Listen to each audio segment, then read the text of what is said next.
To the way how they play. Sometimes he just needs to entry into the side, whether that means he dies first, but the team can trade, and that's okay. I've been very impressed once again with his Neon. We do have another new face as well, LP from SLT. LP has I'm actually curious. Let's watch this. I enjoy listening to Ewok talk about their top players, so let's watch this part first.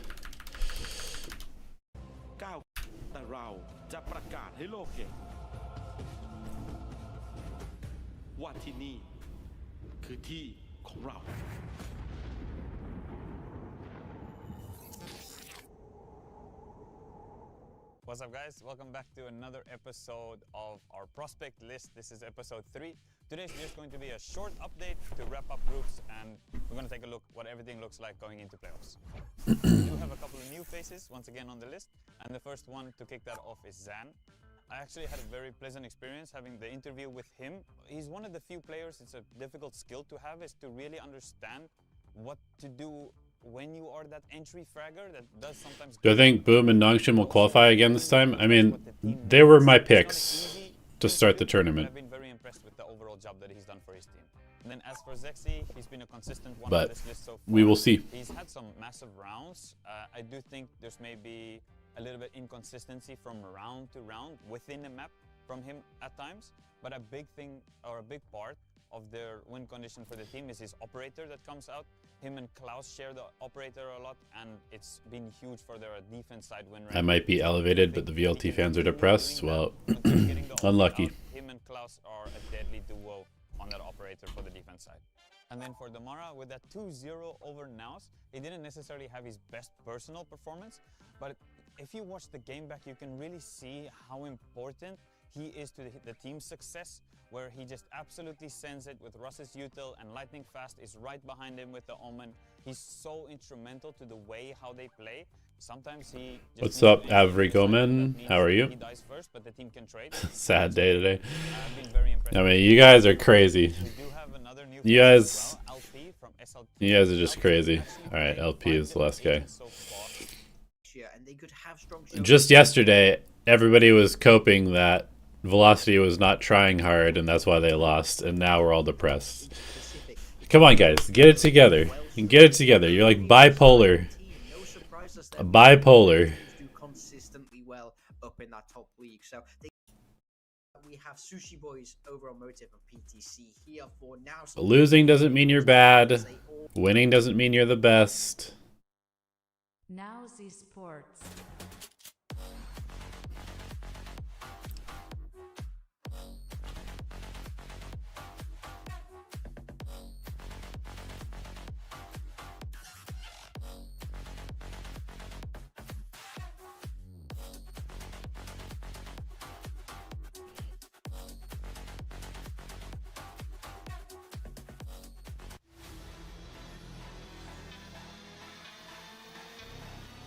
Full-time Boom hater now. Yeah, there's some stuff about Boom that I want to talk about that we'll get to once the game starts. But first, we're going to watch NAOS versus SLT. I feel like I've definitely underrated SLT this tournament, because they keep winning. And I'm kind of curious to see how they do it against NAOS, because I thought NAOS had a decent chance here.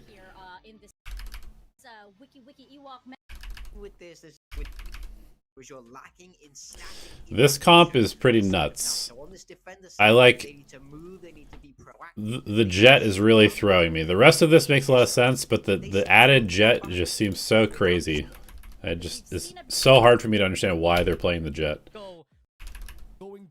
Dropping down to that lower bracket, and Morgan did mention that it is a bunch of sharks being in that lower bracket, and there's still teams that are to definitely be aware of.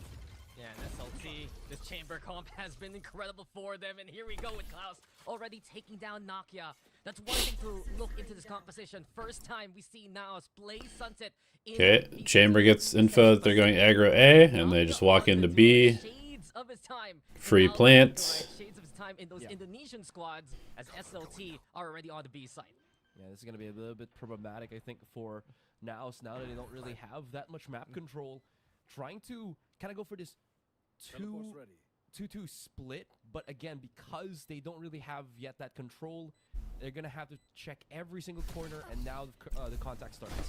Yeah, oh, Zexy even with the tap on the head, the fade away into confirmation. The blind comes on through, and SLT, they've showed mastery on this map, and off the first pistol, it's already a Damn, they just lost a bunch of duels in the post plant. Defense, they were probably expecting that maybe they're just going to start on A main. It didn't happen. That NAOS wanted to start again on this pistol. I mean, you can't really find a trap against the chamber, right? The slow orb, just teleport on out. Alright. So Stinger, Guardian, Marshall, 2 ghosts. Everybody on light armor. The best success during the pistol. Don't love the buy. On the board. Ready and raring. Cinder letting rip with the Stinger. 2 with the gun. What? A 3rd with the sidearm. Suna trying to hold him off. Paranoid into play. They play positionally the round correctly. As we start quickly, we will end 2-0 now. Also, wait. Why? Okay.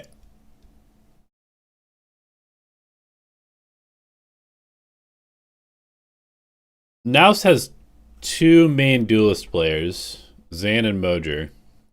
But they're playing a comp where their normal, Sentinel player is playing Raze?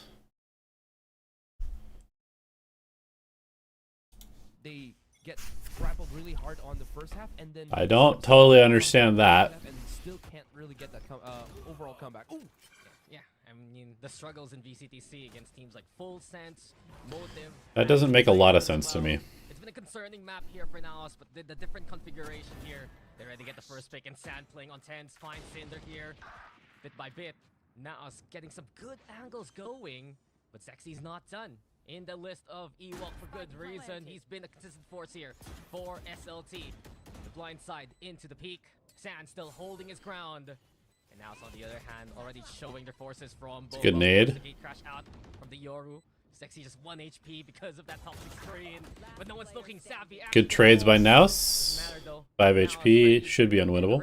They even have a player on the spike. Zexy is just waiting for the timing, looking to be the poison pill here into the smoke. Gets the kill. It does. Okay, pretty good damage from SLT though. Only 2 guns carried through. Gonna have to rebuy a bunch. Definitely an opportunity. Okay, never mind. They did buy full armor. Two guardians with half. The rest have full armor. Okay. I see. Klaus and Zexy, both players so well tuned on it, and Klaus still showing his presence. Well, jump peek from the chamber doesn't quite pay off. Wait, and then, dude, bro, I am so confused by these roles. I keep thinking, oh, Xavi's on Sova, but no, it's PTC. Why is PTC on Sova? He's been playing Sentinel on every other map. Why is Nokia playing Raze? He's been on other stuff every single map. Why is Zan and Mojer playing Smokes when they've been on Duelists on like what is happening? I know Zan played a bit of Omen on some of the other maps, but like what are these roles? Yeah, that's through the smoke as well. And that was huge. Now hearing the TP. Yeah. Savvy gets the kill. And the shots will really cost SLT on this top mid push. And maybe it doesn't matter. I appreciate it when people can be flexible. It just seems kind of crazy. Well in favor of NAOS and Suna all alone here. Tries to line up versus Mojer, but him too much for Okay, 2-2. again this Korean team. Yeah, I agree with you. Watch out for Savvy and wherever he boosts on both Rocket sides. online. Now it's also scrounging that operator. It's in the hands of Nokia now with the showstopper available. So there's a lot of tools for the defense to work with. LP. Nokia was duelist player previously. I mean, I know that he plays like. Working that for the time being, even faking the TP here. Yeah. With SLT. So were Mojer and Zan. So I just don't understand. I'm just confused. The first one to be at reception.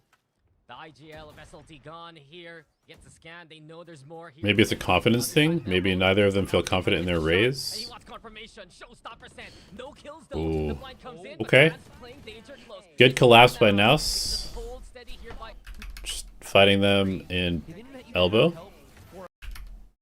Is already Kind of nice. so much for NAOS here.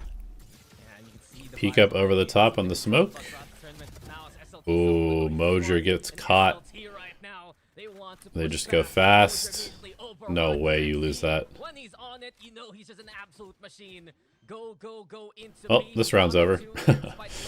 Just like that. Now they're just forced to watch the plant on the other side into the after plant here. Just Watching out double for this entry for attack. Jet. Expect the corner hold from LP, and exactly here for NAOS. They try to clear the corners. They use that utility. Sexy falls to the paint shell, but there's so much more to be done here for NAOS Esports. Yeah, still, SLT are showing a good amount of restraint. No real need to chase NAOS here since they have to enter the site. LP, getting it flushed out. That is interesting. And NAOS, here they come. Yeah, signature Nokia play there, but Cinder has a judge in hand. 2v2. Suna, he's had incredible post plants here by B before, and he does Damn, so again. okay. A double for Suna. Shades of Honestly, now NAOS made it a little bit closer than I thought it was going to be. But big entries from Zexy. Again, there's no real sentinel control here from NAOS, and well, they're just going to keep abusing that fact and try to flush out Mojer here. Will they check this corner? Oh, Mojer. Yep. Just spam it. Might as well just spam it. It's so tiny. A real chance to res his teammate from this far off. LP trying to goad his opponent into the pop flash now. Here by Boba. He's just letting it drift. Still gets the kill on the Savvy. That's huge here for I do feel like they didn't have nearly enough support for the Viper. He's like completely isolated in the front of the site. So if they do spam him, even if they don't spam him, he's pretty much insta-dead when he goes for the shot. Smoke's there, but the flank looks strong here for SLT. Here comes the action towards main. Cinder trying too busy to go for the team. Holy flood. Now it's getting 3 for the double. Stan Uh-oh. teleporting right beside Suna. Ooh. With the peak, and Damn. NAOS Esports still get the lead back here. Barely gets on the spike in time. Very nice. Okay. Supposedly an SLT win, and then Pretty insane retake, actually. ripping out the one. There, he just got his hands out. Tries to use them from the shadows. I'm pretty sure that's a misclick. Bridge that gap. Little timeout for SLT. We're 8 rounds in. For all of that, SLT back to NAOS has won most of the rifle rounds so far. on Klaus. He's gonna go for the full contact, but usually gets punished. BTC's fast. Kills the chamber mid teleport animation. That's the one rifle that they had down on the ground. Also looking to do some damage. All in all, that was the firepower there for SLT. Now, given the gun disparity, they're confident to leave Mojer to zone devices on B again. Toxic screen now. Forcing Cinder to stay on the other side. You also get reinforcements. San getting in position, and I love what Ewok and San were able to talk about in that one interview. San knowing when he's playing that entry duelist, when he's on the controller, he can be a bit more reserved. And that's the flexibility NAOS has. Nokia as well, same can be said. PTC though, he can do it all. Alright, SLT just kind of walking around, trying to find gaps. And it's so Not tough working in out. that flex roll when you just have to kind of swap out, you know, your mental. This is a very classic bad eco round. And Just trying to get that quick contact. everybody just doing individual random walks with no plan. Once they know that SLT's already Really do not like that type of eco round. Probably the better choice. And you're kind of seeing that always be used by NAOS at the very start of these rounds. Yeah, Klaus. Oh, Savvy's there on the other side. Ooh. Mid here contested. Damn, how does he not get that Still kill? alive after getting scratched by those 30 bullets. HP. And while this happens, just that scattered approach again. Gonna go actually re-clear him. Try to play heavy into There they are. Damn, they're gonna put... Whoa, whoa, whoa, whoa, whoa, whoa, whoa. They put 2 ults into trying to kill this Jet? I don't know about that. I definitely don't think they needed the Sova ult in here. That's crazy. It does give them a kill, but that's way too much investment for that. Especially on a Jet.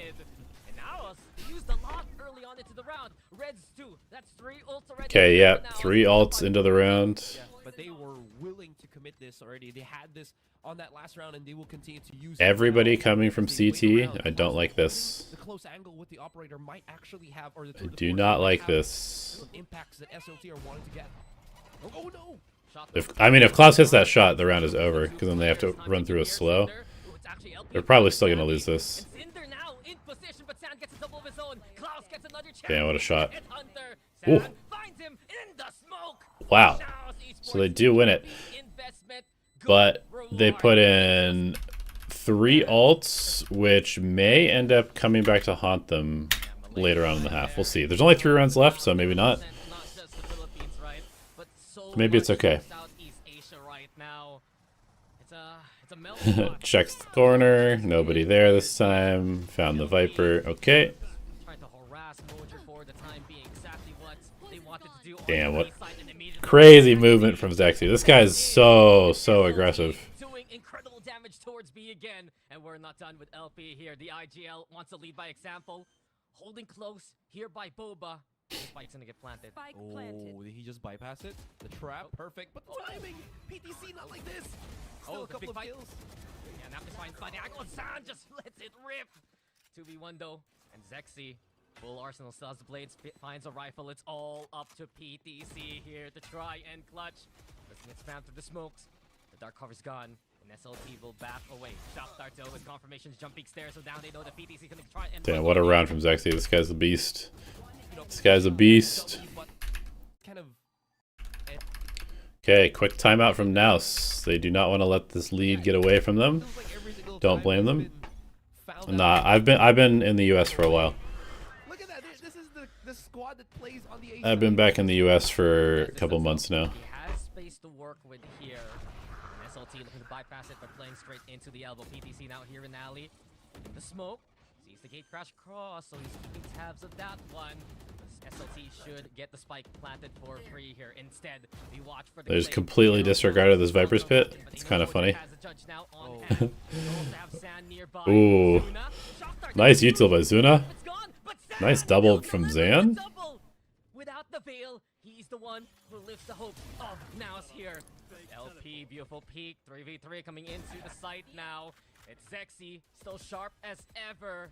And SLT, they're looking ready for this one. Damn, what a trade. Will return the favor. All up to PTC right now. All up to PTC right now. And into the smoke. He'll swing out Another crazy round from Zexy. This guy's a demon. I mean, I guess I understand why they put him on Jet, even though the agent makes no sense in their comp. Just let him go crazy. Who cares? Just let him go crazy. Since they did lose that A control so quickly. Oh, toxic screen though. This is helpful for NAOS to bridge that gap, expecting the operator from SLT. But do they know it's Klaus here? Now they do, and now they get them. Zexy also takes him down. Despite the Bulldog. I mean, I like a lot of the ideas that NAOS is doing, but then they're just kind of losing out on some of these trades. Zuna gets 2 with the Hunter's Fury. That's nuts. Another aggro walk. Relax, Mojer. Relax, Mojer. Just relax. And oh no, Cinder, there it is. It's really given on a platter. Okay, should be a 7-5 half. Again, just a big counter against that. That chamber is already what they need. Zuna's been spotted. Oh, some damage onto PTC. Afraid though. Recon instead to know where Mojer's at. There is still time. Do I feel like practicing at this time when everyone's everywhere could be used for synergy? I mean, yeah, extra practice is always good, but we don't really know what the situation is for 2026. Steps ahead. 7-5 to end the first half here. I don't totally know what the team's gonna look like. I don't know what's going on. This is where it gets a little bit tricky. Our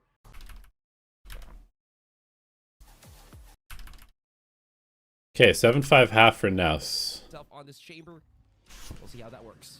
I mean, the pace has been breakneck, man. We just went through a first half in a blink of an eye. We just started at the SLT defense is basically just like SLT now on defense. everybody just like walks down aggressively. How is he alive? Dash keeps him alive for the time being. Trademark Two duelists extremely low. Now they know this could be a heavy push. He's gonna double Good in. discipline That's so what far he's from doing. NAOS. Hand slapped away. Now Okay, they're gonna try and plant front sight with this wall. NAOS, on the other hand, they'll slice the pie, take a portion of the site. They still don't feel Nice that pick safe. by They'll Klaus. to find out the BTC, the barrier, to at least wall things off for the time being. Yeah. It's gonna be a 4 versus 4. Yeah, I mean there may be some This will make it difficult. Oh, like- good alert though, coming in from Mojer on mid. That I has something. yeah, I think that there's like probably some reason that things are so delayed. I would just be patient. Savvy's the one looking to do it right now. Struggles for him individually, but right now he's stepping up. Very nice post plant from NAOS. I don't think that GE is intentionally wasting time. Like Down here, 1 by 1. What are you supposed to do? when the season ended, Look at that. they wanted us to like almost immediately start practicing again. But I think Yes, the Kumbaya. I think they're waiting for something. I don't really know. That pistol really is a starter for them. Like of all the things right now, us probably lived and died by the comp shop as they grew and got the experience to play in the tap FPS scene. You can feel it in the vibes. And here for now, us, I mean, the weather's good for them. It's sunset. That ice is gonna stay a little bit longer. Not accurate, by the way. But in any case, they have the Marshall, they have that Guardian. Not the fullest anti-eagle here for NAOS Esports, though. Could SLT find the Just gonna run this guy down. Scan comes in. Sexy again. Happy Yep. with the challenge. Okay, It's nice time anti-eco. to keep things steady, and here they are, Very stepping good. towards the B side. Yeah, Klaus could maybe hit a Little troll in the boom bot there, all good. Well, he hit Don't a give shot. this guy any picks. No reason to peek into the chamber. Yes, and he shall deliver. But then Yeah. again, remember, Savvy AK, he took first aid in college. Maybe, I'm not too sure. But he had that healing orb, so PTC's topped up yet again. Now Thanks, they're man. out, I mean, so happy to challenge. Just gotta put in as much effort as possible to try and do well. That's really all you can do. This is huge for Savvy and huge for NAOS. He already has the resurrection. It could be a big investment for NAOS coming into the bonus. Okay, I mean, great anti-eco. So, Where he dies. how does NAOS lose this? I feel like they should win this map You're like happy to look for a trade here since that 80% of the time at this point. They also have the judge for Nokia, so expect him to make the hard entry happen. SLT Okay, they're just gonna go heavy A. It looks like towards A main. Posted up. Klaus like again. zero plan B. They're just sending it, fully sending it. Save can be sent. It's not the same power. Okay, little troll from Nokia there. Trades again. 4 players at the A site for SLT. Safe and sound. Trades are good though. Happen again, but now have lost Savvy, Ooh, and this is just sexy. little troll, little troll. Now But then, Mojer versus this bonus has legs, so to find damn, their way he could have just stuck, but Mojer? gonna give Cinder time now. Close paranoia right now. Mojer trying to play back. Actually, Lost into his own smoke. relatively well played by Mojer. But he has to repeat though. This is going to be quite difficult as a 1 versus 1. Oh, he actually just. Yeah, you know he's gonna come through this. Damn, what an adjustment from Cinder. Mojer had a chance to win that. Overall, very good bonus by NAOS. More, had more utility to play around with on that 1 versus 1. Oh, Yeah, the buy is not good for SLT. no, instead just setting up the guard. Cinder finding San actually. Savvy AK happy to challenge. It's Savvy. Despite having the rest, he is just utterly fearless. Now the rest comes on in. PTC also finding LP. Okay. Advantage here for now is after the It damage. should get up to 10 here. That bonus round, and you can see where it hurts here for SLT already. Cinder is lucky to be just alive. I like how decisive NAOS is being. Get the TP up Yeah. this. From lucky to be alive to the only one They're alive. getting a read and then they're just hitting a sight. Here, that plant come the way of NAOS. And if Yeah. Just to Cinder gonna try and hold on to the gun. still went pretty good their way. yeah, I mean, coming into Okay, this 10 to game, 6. NAOS had all One the off of the rocket. SLT. There was none really for this configuration of NAOS. It's that curveball. Really Wait, for what is this this game, dart? right? NAOS had all the tape on Oh, okay, deck. he's just SLT. Bouncing off this wall. I see. That was done really for this configuration of NAOS. It's that curveball putting Nokia on the raise, just back to the classics of the 2024 year for him, and then some. Do I think Wayne will get picked up if Motive don't ascend? I mean, I know a lot of teams are interested in Wayne. I just don't know if Motive will let him go. I don't know like how serious of an org Motive is. Like, how are they committed to building for tier 2 next year? If so, they probably won't let him go. They'll put his buyout like way too high or something like that. But if they're just kind of like trying tier 2 this year and then gonna pull out if they don't ascend, then I would imagine that Wayne gets picked up by any number of teams. Angle from Market. I'll join from PTC as well, just to scout out close. And it's been a concern, of course, because Zexy wants the challenge. The tailwind burned, but Knock has not. Gotta stop going for the jet with this rocket, man. It's like, it's tough. It's a tough comp to play against as a Raze, because you can't rocket the Yoru, you can't rocket the chamber, you can't rocket the jet. Even the Omen is kind of a tough one. You really only have like one consistent target to hit with the rocket. But here comes the rest of SLT. Ooh, you have to be careful. They can't really cross into backside thanks to the numbers here by SLT. And there you go, add another 2 to Cadavers. All of the savvy really on the site. Mojer cutting his flank into Market instead, but he's found by Klaus. Up to the captain now to do it all. A 1v3 ahead of him. Trying to find the spray, looking to get the taps going. Cinder halfway. He is way off of the plant spot. That spam, but pretty impossible 1v3. All right, 7 to 10. Money is still okay for now. Still have another buy after this. Ult-wise, though, Hunter's Fury one off. They're still a ways away from the res. Ult cycle definitely favors SLT at the moment. But they still will not let up this B side execute. You also have Mojer with a different plan right now. Lurking to Okay, very easy B site. NAOS though, see an empty site and they'll take it. No retake ult. Okay, never mind. They have your ult, so you're gonna lead the way. They're going a little bit early. 2 players are still rotating. Just gonna get the early information. Is he gonna make some crazy play, or is he gonna get out?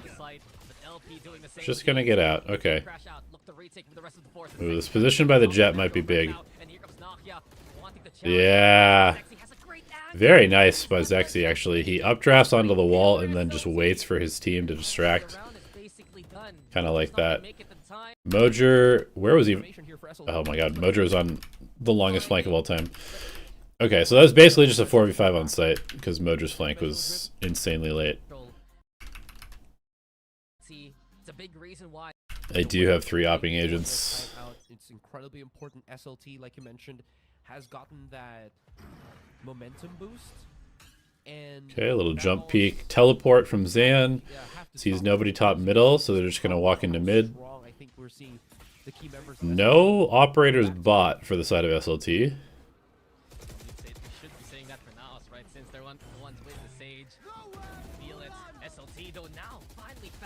This is nice.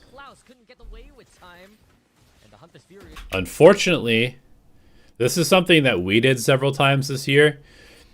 It's really normal for the Sova to pick up the spike, because a lot of the times they're the IGL, or they are the guy who's kind of more in the back line, so you usually want the spike to come in a little bit after the entry.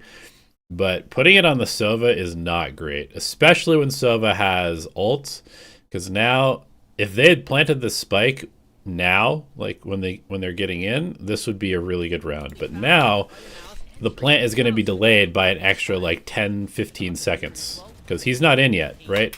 And SLT is flooding, so this is now dangerous. They can actually lose this round because they have not planted the spike yet. We did this a lot, where Crystal would have the spike and he would be droning for the team, and we would get in and we wouldn't get the plant down in time because the spike would have been on the character who's hanging in the back.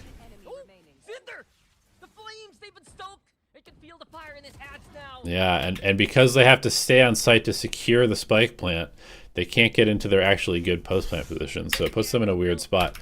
Honestly, I think they literally lost the round because the Sova had the spike. One by one, and Cinder was able to just Also, crazy shots from SLT. from Cinder. I mean, even the coaches just watching their own team and just saying absolute cinema at this point. SLT, they're getting their voice back. They're getting louder than even NAOS Esports right now. And they're looking to make this comeback happen. Here comes NAOS changing their ways into a we go.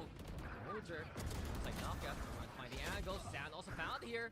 NAOS, they're just trying their best Dude, to do some damage, but this guy is just absolutely farming. Thriving in this madness. Zexy is absolutely farming on Jet. Problem for NAOS back in SEA on this map, right? Once their initial game plan stops working, once the adjustments are there, that's where they struggle to find the value. But Nokia and Mojer. Okay. Nice team fighting by NAOS there. Now they can slow things down, feel out the rest of the map. This is the reset that NAOS needs here. Well, Just go, literally go anywhere as 5. You can go A as 5, you can go B as 5, just go as 5. That's the biggest thing. send it with Just go as 5. Make sure you're watching for the desperation walkthrough. Holy shit, what a shot. Nasty! Thankfully, Zen was there for a quick refrag. I mean, Cinder has found his moments here in the second half. Honestly, all of SLT, really Zexy is the one who's been consistent here for the team. Where's the trade? Tracking going. It's in, it's out. Pretty sloppy from NAOS. I don't like that. They stalling precious time here. Suna can get in position now for the flank. Someone from NAOS needs to watch that. All they had to do is just go in together. Spike planted. Mojer actually pushing forward. Sand also let's rip the utility, but one by one they're going to crosshairs here with Cloud. Oh my god, they're gonna lose this. They're gonna lose this because Nokia just blast packed in by himself. Oh my god, what a terrible round to lose for NAOS. I mean, that's the map right there. Like they should win this round like literally 100% of the time. And they just are fucking lazy with their scaling in together. That is a disaster. Just right behind Zexy here. And SLT now taking command. That is a disastrous mistake by Nokia. It's gone from NAOS. It's a slower hit into B side here. Yeah, they're still going to use the numbers if they can, but there's 2 already looking for that cross. Moral commits. The blind though is huge, and Nokia doesn't even know where to go. Bro, the timing on this paranoia could not have been more perfect. He's literally in the process of pressing his alt key, and the paranoia hits him. That's not Nokia's fault. That's just unlucky. This round is just very unlucky for NAOS. But also incredible timing and spam for SLT. Holy shit. Yeah. That is a killer of a round. Rocket gets wasted. Oof. Super brutal.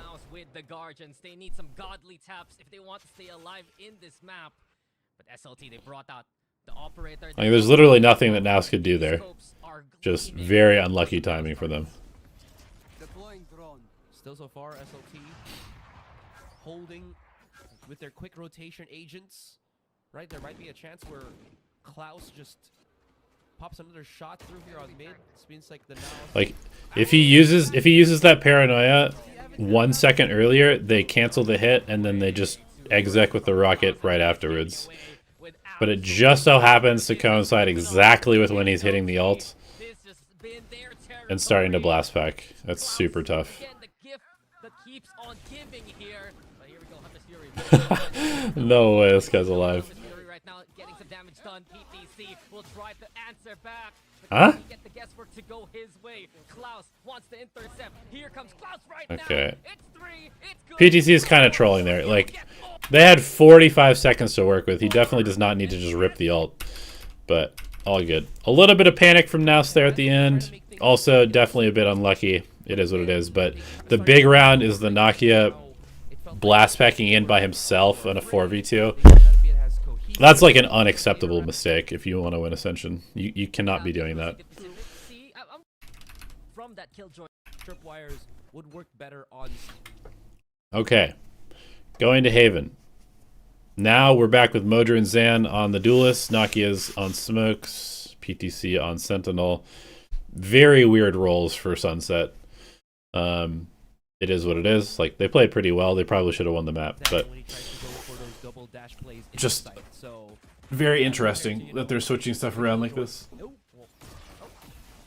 feel like I've seen this on social media before. SLT just playing a very, And into the corner, right, trying to be cheeky. But then again, honestly, a very shit comp. I think Jet Yoru on this map, not good, but hey, all good. We'll see. Can't really hate on Zexy playing Jet after the last one. If he's just confident, let him do it. And now they pivot again here. Yeah, like you were mentioning, I like the idea for this.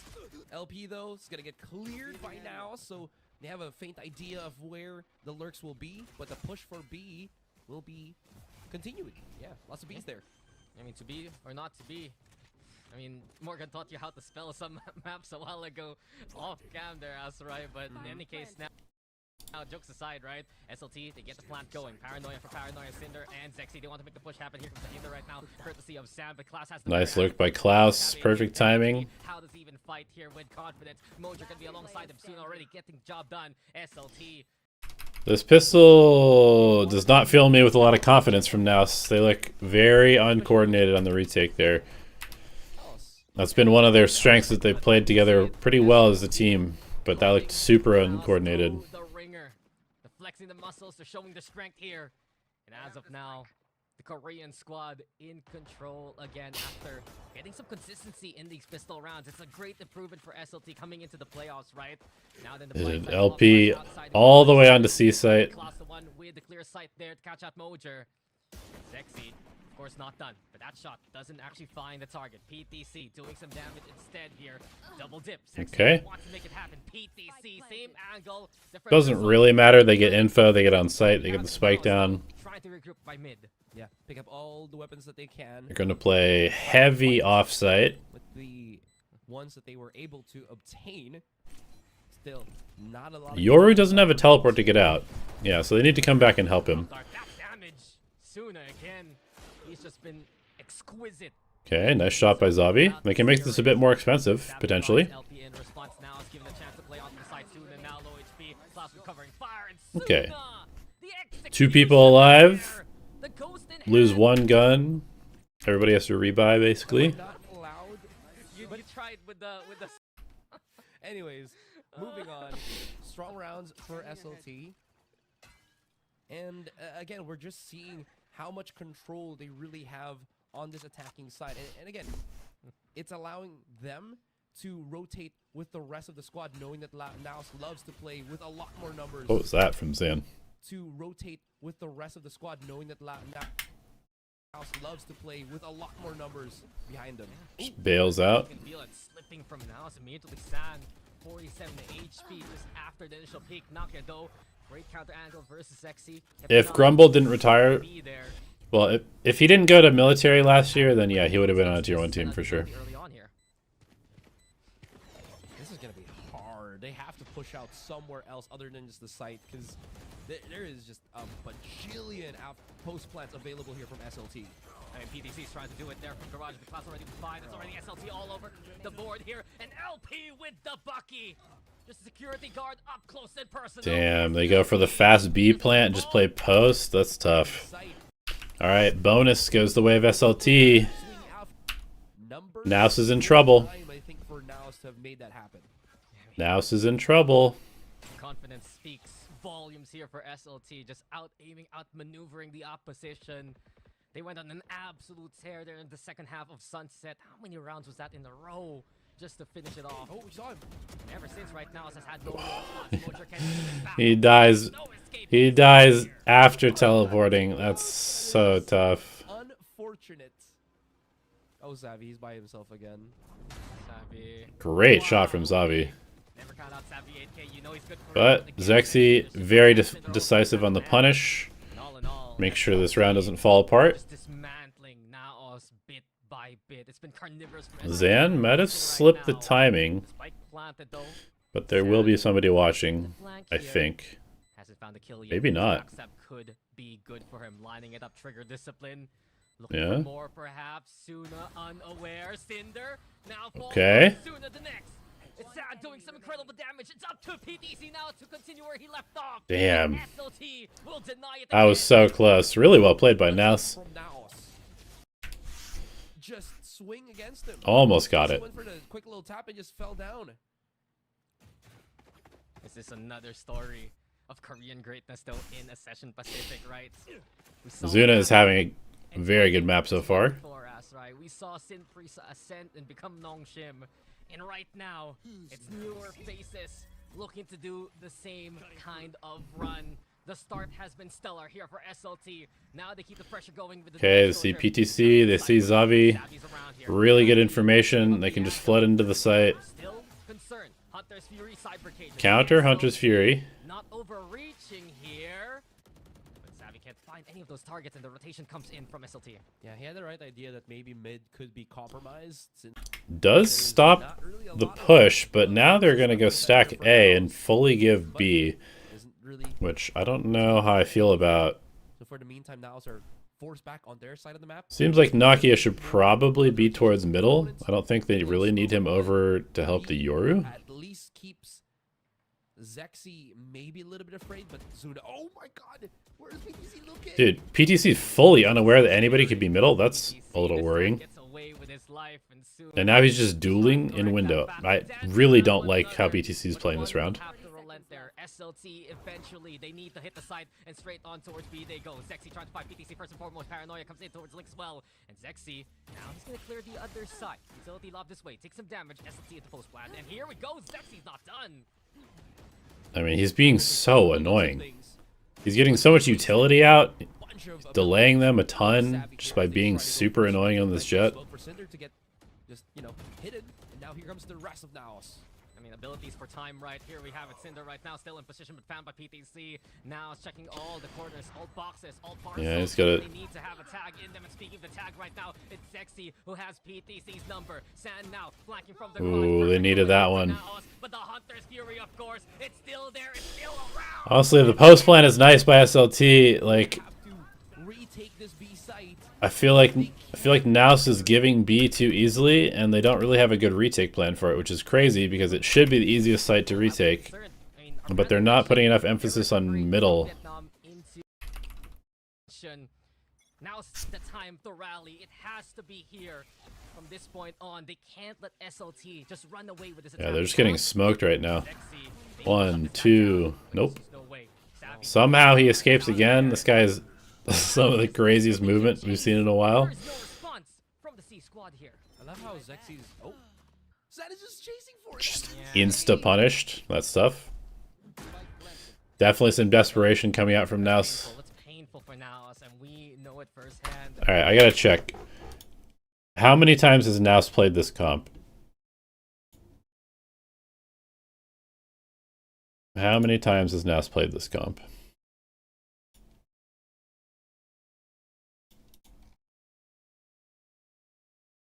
They played it 3 times. Okay, they beat Nongshim, they beat Riddle. Okay, they were playing the Neon version before. Okay, cool. So they actually have a decent amount of reps on it.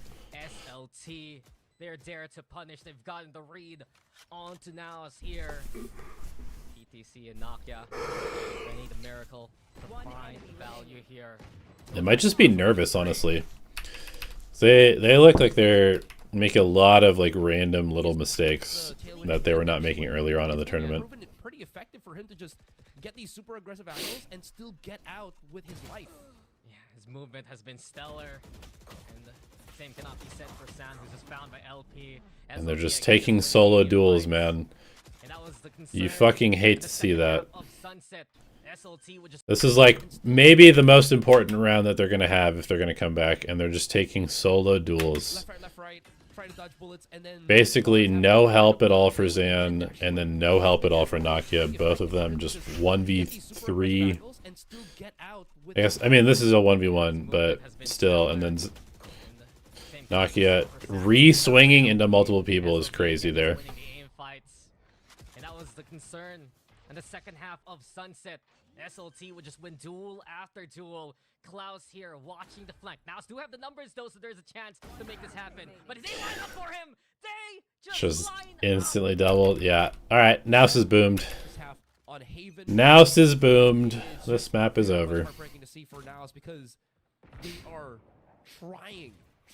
This to map force is over. themselves into something positive here, but everything is just going the other direction. I mean, they're the team with the best legacy right on Ascension. 3 times NAOS has represented the Philippines in Southeast Asia. See if they can make Found the finish line a and bit of an interesting map, SLT but instead runs this looks over away already. with the game so far.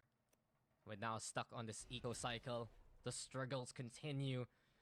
You do have Savvy though, looking to just hold over onto A. SLT cutting that noise, trying to find the duel, and even Zexy just walking slowly but surely into the site.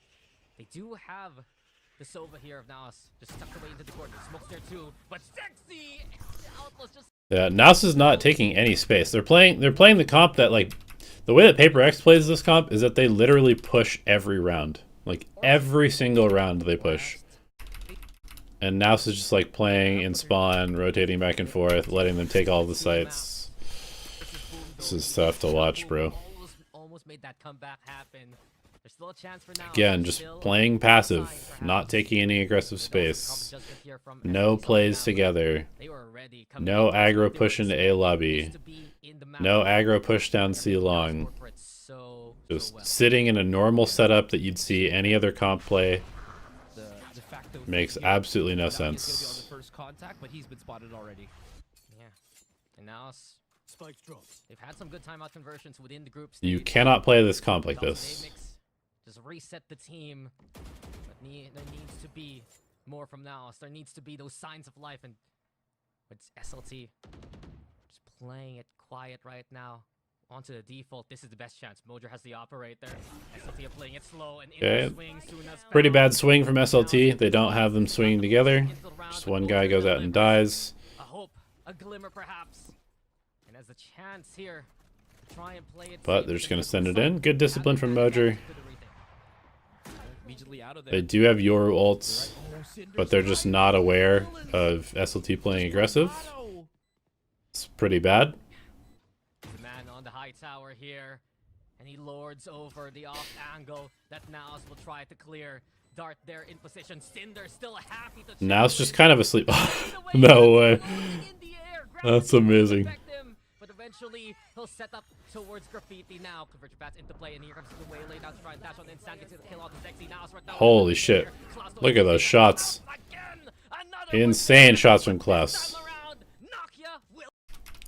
It's okay. NAOS gets the round, but huge economic damage. So their buy is going to be, yep, quite shit.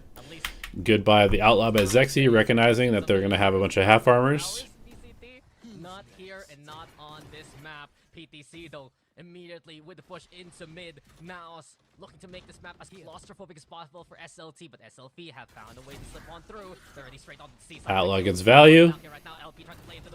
Judge gets value. Damn, very nice. Very nice from SLT. Yeah, this is a beautiful round by them. Man, it's really giving me those Impresa vibes from last year and then some. It's that young roster, right? You have one player over the age of 20, all the others under that age. Prodigies in the making here for SLT right now, making their claim in the much competitive Korean scene. And with LP again, looking to go for those calls. Fake out sent to try and sell it towards C. PTC right now. This is dangerous. The shot range. Okay, Classics going crazy. Also, here from NAOS, the pistol smiling on the squad right now. PTC gonna be in trouble there, so try to pick up the Outlaw. Down to 30 he goes, but he'll be able to at least back away and still, like you mentioned, have the numbers for NAOS, all things considered.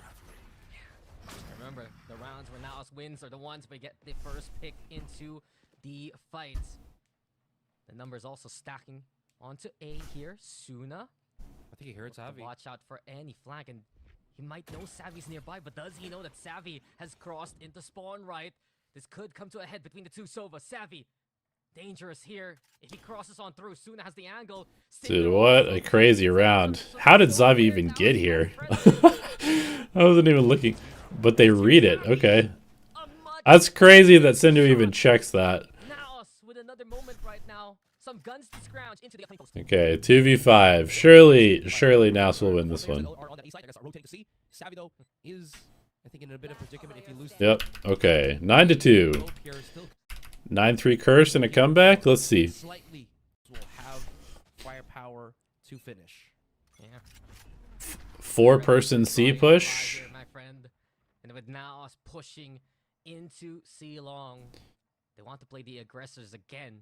Yeah. SLT. NAOS taking space early. Time being, Seems to be the key to their winning rounds. They did it last round. They're doing it this round. they're going straight into a Makes a lot of sense. Using the drone to re-clear garage. I mean, sure. They should know it's gonna be At the back, man, if very likely gonna be an A hit. straight up TPs. He's still looking at his camera though, if I'm mistaken. He could get caught here. I mean, the pull-out time from the gun, right? A little faster when you could do that. It's small tech. Finds the good one. PTC. Really? We're gonna sit backside against a double dive comp on our camera? Time from the gun, right? A little faster. Huh? When you could do that, it's small tech, and here we have it. The blind's the good one, and exactly. I don't know about that, bro. PTC caught off guard. Thanks to the flash, SLT just closes the gap and into an immediate potential post plant, but never mind. Hunter's Fury comes on through. Counter Hunter's Fury as well. Both Sovas try to let it rip, but Nakia, Mojer in position, and now. Nice flood by NAOS though. Trying to bail PTC out. SLT now. They're the ones beaten on back with these two players. That was close for LP. He's a sliver away from his own demise. And the shock darts could have actually got him there. Wow. PTC's aim is really good, but some of the decisions that he makes are very questionable. 20 seconds left onto the clock. Not a lot of time. They got to push through. Yeah, I mean, that spike, though. It's in the loving arms of NAOS right now. It's in enemy territory, and soon as the one will need to Nice shot by infiltrate. Xavi. The spy has been found. LP right now trying to gun them down. Again, NAOS goes aggro, they win the round. We're gonna go for a quick Should have just been doing that the entire half. Should have just been doing that the entire half. returned. All right, Performance they gotta win this pistol. nearing the brink of being dropped down to lower bracket, right? They still somehow managed to scrounge up 3 rounds. I mean, in the last 4 rounds, NAOS took 3 of them. That 8th-round streak, though. Okay, they're trying to do a mid trap. Ooh, Xavi walking by himself. So confident from players like Zexy. Onto C, gets walked down on. That's tough. Now they've lost full C control. They're gonna just pivot into a B hit. That is Okay, I was gonna say they should definitely try to go C here. for NAOS's offense now that they've lost their only initiator. Okay, this is actually a good call. If they're gonna go split C, Maneuvering yeah, around. this is better. So maybe just I was gonna say, do not go B after losing C control. This would be super troll. onto C might be the better option here, but Zexy is already prepared for it. Yeah. 3-man push here from NAOS. Okay, you gotta go. He's seen you. You either gotta go or you gotta leave. They're just gonna go. They're gonna try and force it. Mojer. Okay, nice lurk by PTC. Good timing. Really nice round from PTC. I was flaming him, but that was a very nice round. To manage and slowly getting back. That's when he's at his best. Is definitely on the attack lurks. I mean, yeah, we've seen more of his success on this map on the attacking side. That's where Mojer and San look comfortable to play in sync with one another. And there you have it. The challenge coming in from SLT. Okay, Zan goes down, but Mojer gets 2. They're just gonna group up as 5 and brute force A site. It looks like. That dimensional drift. They're also checking out the sewers right now. I don't mind. So a bit more straightforward onto the A side.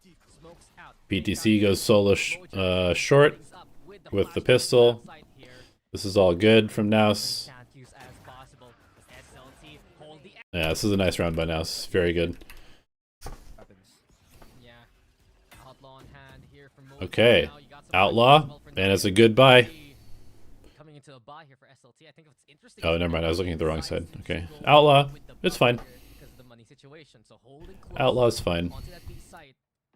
NAOS concerned of any immediate push from the SLT squad, and Just play the defaults. Look to have that range here too. The camera over on the short. Cinder heard that actually, so he's gonna check the corner if anyone's gonna peek, and there you have it. Take a picture. It'll last longer than that cam. Okay, they swap it over so Modric can help entry. For this The re-clear from the drone. so he's just making sure that he can C is definitely the weak site. Drone in garage. Just gonna follow it up. Oh my god. Holy shit. Holy shit. If he wins that, they probably win the round. But now they're gonna have to scrap for it. SLT confident to just play the retake with a 5v4 here. 30 seconds left. And immediately they start moving elsewhere around the Damn. map. Yeah. Nokia just walking alone, trying to get extra space, loses a 1v1. Now the round is very hard. I mean, he's just too damn quick, man. Did he have paranoia? Left. Bro, you cannot be walking alone when you have paranoia, man. Play on site. Somebody else can do this. Or at least play, like... Just don't play so far away from your team. You got, like, the most important piece of utility. Yeah. Zexy's already gonna deny them that long-range post plan. I mean, he's just too damn quick, man. Before you can even react, Zexy's the one fast on the trigger. It's been a boon for Ah, SLT. he's fake cloning! He fake cloned this! That's amazing. I mean, it makes sense. He's got a Bucky. Just be distracting. Bro, they stuck this? Come on, man. Before you can even react, Zexy's the one fast on the trigger. Oh, that's so sick. For SLT all throughout. The Yoru crossing on true LP found to be the real one. Okay, Zan going for the reflank. And they just insta-stick. Oh, they killed one person in there. And they thought it was the diffuser. Here he goes with the hold, and SLT under the nose. Okay, a bit unlucky for NAOS. Honestly, they played the round relatively well, other than Nokia. From PTC that they had against SLT. So NAOS had to again juggle so many things. Yes, once they lost that cipher of theirs. I mean, they had no pressure onto the spike at all. They lost control of long, and you can see NAOS compensate by backing away with a 3-0, right? And then from that point on, SLT just got their attention there. Still though, despite the round win, SLT... Wait, did he wallbang him with the judge? Still though. No, okay. That was... Despite the round win, SLT... that was the cipher hitting him. Okay. Coming into the round here. And Sam will look to punish that accordingly. Here we have the light speed now. Zexy will be overrun by... Okay, nice re-clear of A by NAOS. Are they just gonna speed up and take A? Yes, looks like it. Paranoia is good. How the fuck does he win this with a classic? Bro.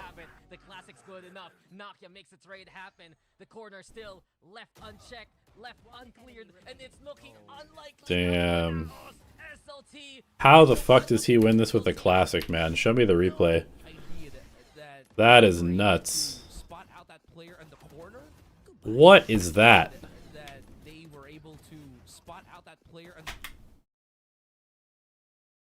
He double headshots him through the box with a classic? Bro, what? I don't think I've ever seen a classic wallbang like that before. Yeah, that is crazy. It's broken NAOS' economy. You know that means NAOS can't perform on this Thrifty. They're already at series point. I mean, honestly, NAOS lost this map by not playing their comp correctly on defense. That's the biggest thing. Like their attack has been pretty good. They've gotten a little bit unlucky, but their defense was terrible. Their defense was genuinely terrible with this comp. Are closing in on right now. This would be their first step, but of course NAOS What could be the penultimate round? They need to challenge that possibility. I think the main problem is, like, they tried to play defense like they had been playing it against the other comps that they played at this tournament, which were like the Genji comp. And you can definitely play more passive against the Genji comp, but against the double duelist, you have to play aggressive. You cannot just sit back and let them exec on you. So they just had the wrong game plan on defense, and it's going to cost them this map big time. Whenever NAOS tries to implement something, SLT are just either one step ahead, or whatever they're doing is just better. Sexy avoiding the recon. Okay, last chance. You got a Yoru ult. You got a Sova ult. You better use these. You better not get picked off before you use your ults. Bro, you lost your smokers before you used your Yoru or Sova ults. You are trolling. You are trolling. You are trolling. Now we're using the drone to clear off the op that we know is there. Yeah, now NAOS is cooked. They're not thinking correctly at this point. A defensive approach on the attacking side, which is never what you want to do. They didn't use either of their ults. Okay, they did use Zabi's ult, but they didn't use Yoru ult.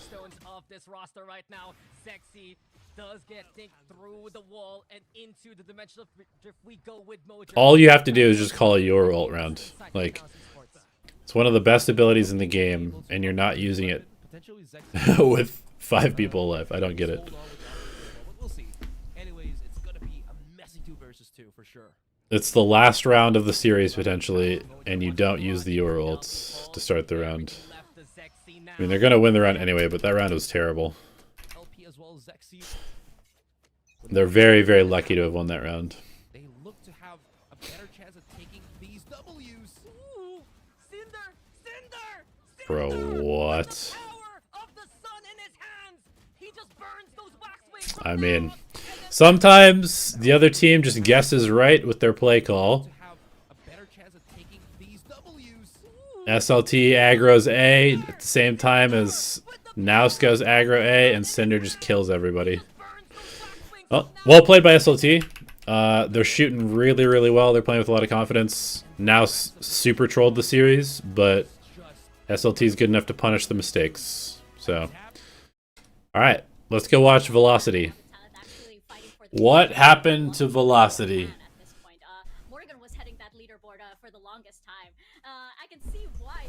Are we ready, Velocity fans? Are we ready to relive what just happened? Sit down. I don't care. I don't even know what he shouts half the time. I don't think it's all about.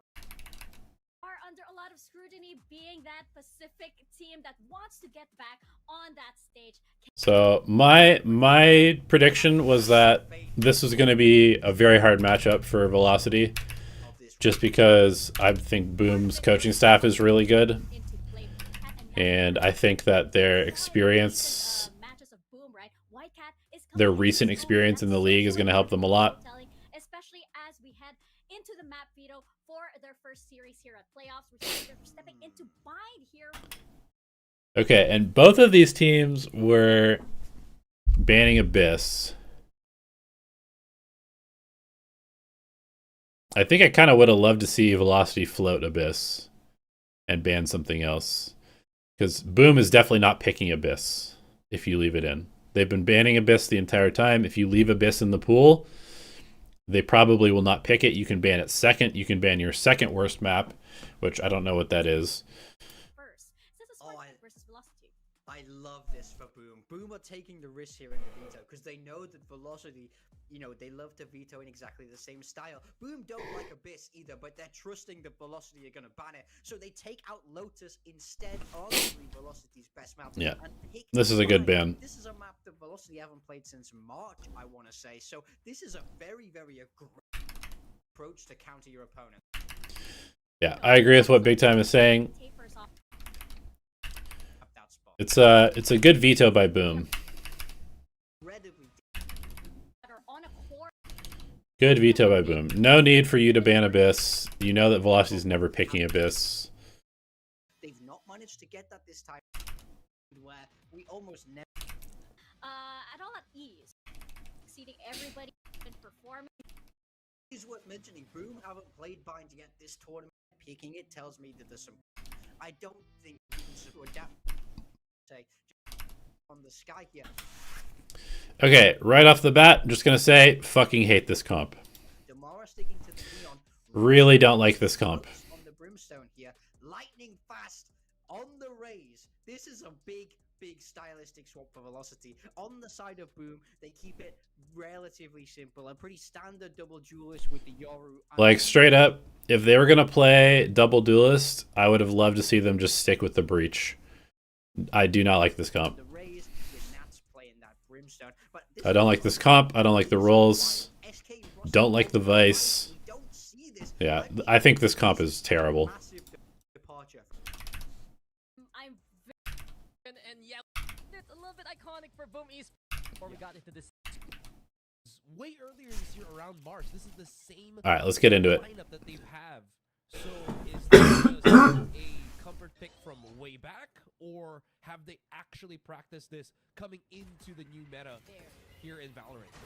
We'll see how comfy they are, right? Whitecat. I also gotta say, Russ's utility has been one of the biggest strengths of your team this entire tournament. Putting him on an agent that has essentially no utility to help the team seems like a bad idea. Damara, of course, willing to go for the closer. Shiro finding lightning fast early on here. Whitecat still within the container, and Boom Esports trying to hold things off. But Velocity has the overrun. The flood looking strong here onto the site, and the pistols. They are just smiling on Velocity right now as they get the plan. Yeah. Again, cover picks for Velocity. You do Okay, see that. nice aggressive explode onto the site.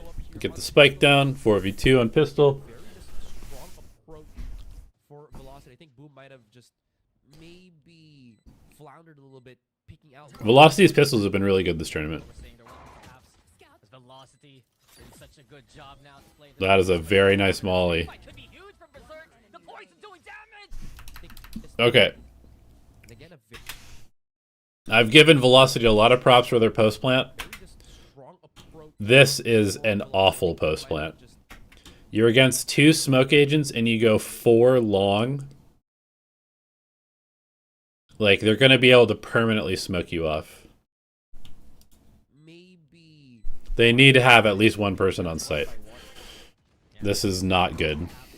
As Velocity doing such a good job now to play the post, but here we have it. That snake fight could be huge from Berserk. The poison doing damage, and that's Yeah, if you just had one person on site getting info, maybe finding a sneaky pick, gaming. you win this round. But 4 people long against double smokes is crazy. here and there.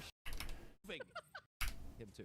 Boom Esports bringing young guns into The entire match is full of bad post plants. I mean, that's tough.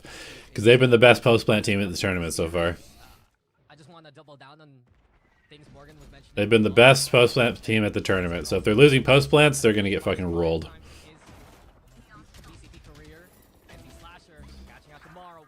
Okay, just going fast. Kind of uncoordinated. Don't love it. But it's an eco round. It is what it is. Just do something together. It's fine. Get a kill. Nice. If Rossi can get one more gun out, that would be pretty solid. Gonna go for a full rewrap. They can hear him running now. Shiro should be able to hear him running. Yep.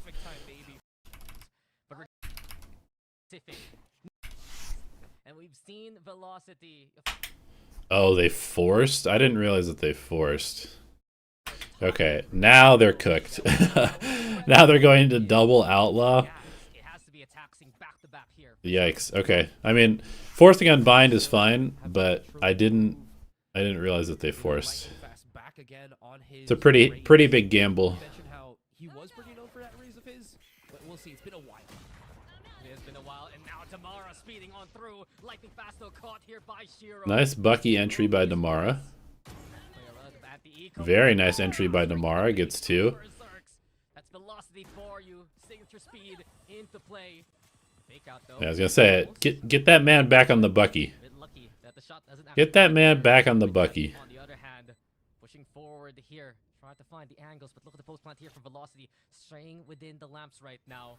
NC Slasher clearing out short. 4v3, they probably should win this. From what Madeline can do from afar. And speaking of, Madeline actually catching out Whitecat already. Boom. Oh, Damara, what are you doing, bro? Make them plant this. Make them defuse. Make them defuse. Now he goes for the spike. Oh no. Where's the peak? Here comes Madeline, and immediately NC Slasher. Another post plant loss. Boom! Esports win the third round.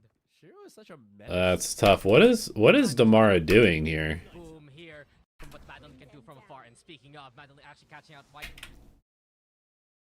Why is he running out in the middle of the open with a Bucky? Like, why?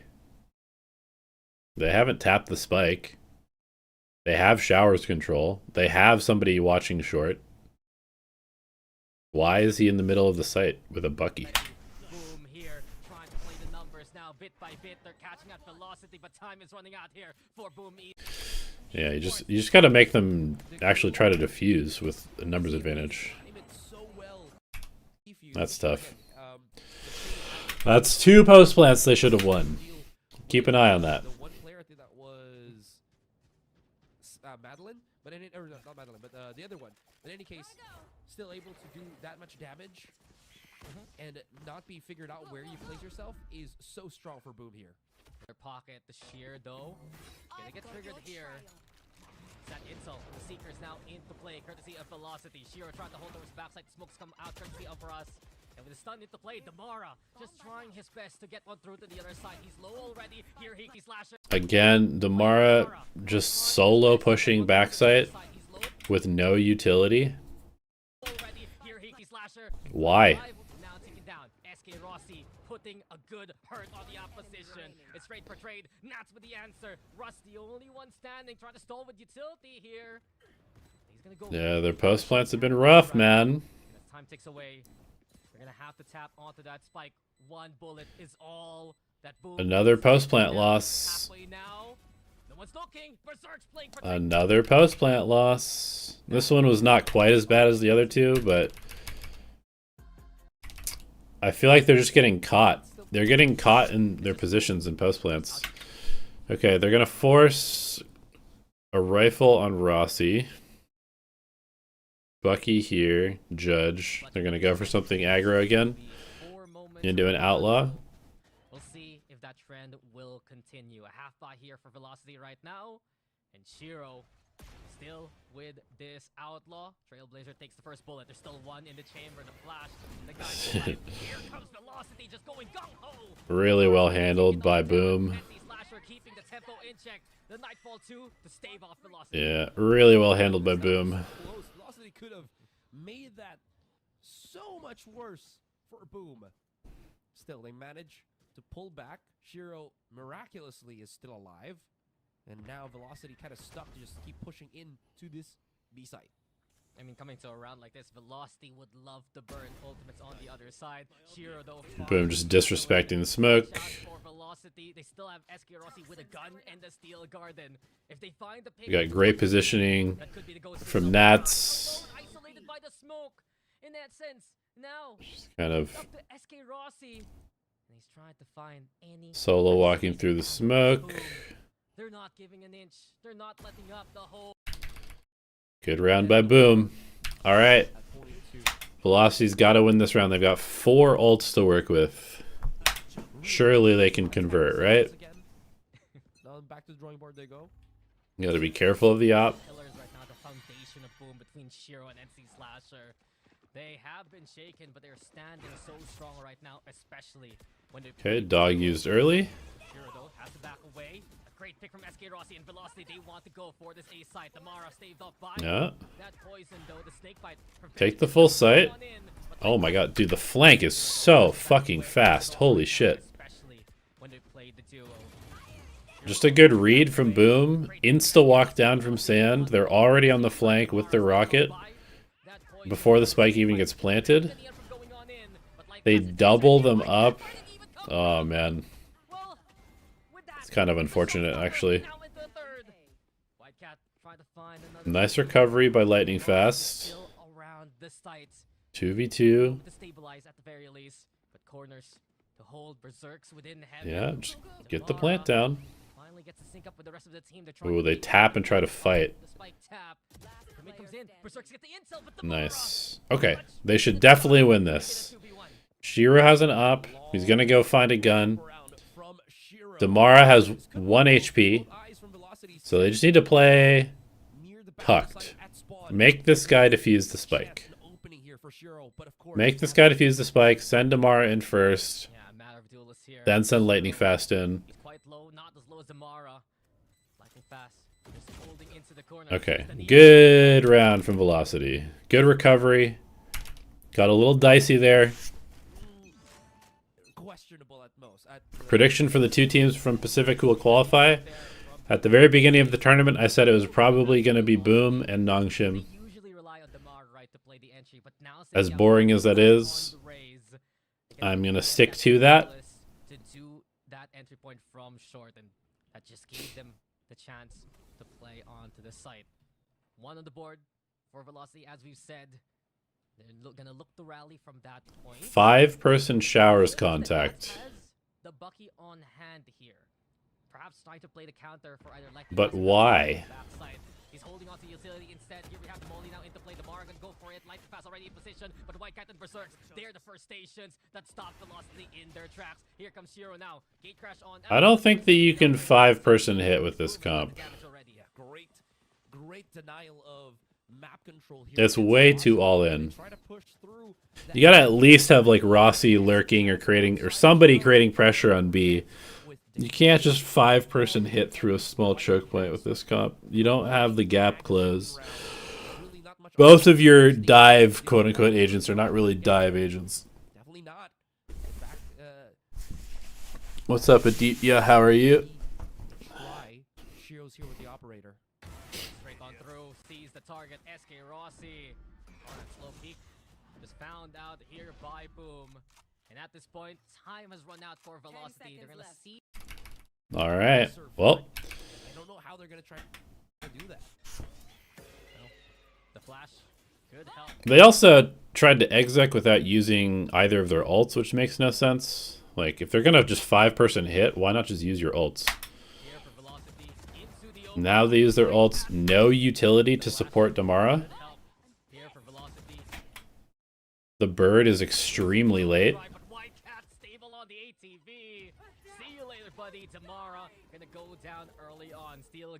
Now they use their Steel Garden. Again, very late.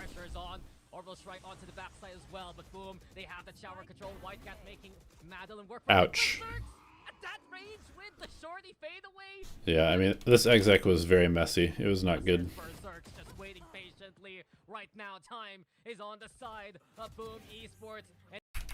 Nice try by Russ, but the coordination was very bad from Velocity. Losing his teammate that earlier on, SK Rossi definitely not helped out his overall plan there. Yeah, Boom has just been ready for whatever Velocity throws at them. And Berserks now trying to get the shot to go again. Okay. White Cat this time, checked by Damara. This was nice. And he makes Boom pay that price. This was nice. Send the Raze in as the distraction. Let the Neon come in second. That makes a lot more sense than what they were trying before. Let the Raze pull the crosshairs and then trade off of him. The delay of Boom pushing harder and harder into things. Still though, 5v3 post plant. Somehow it's a 3v2 post plant. What are they doing, bro?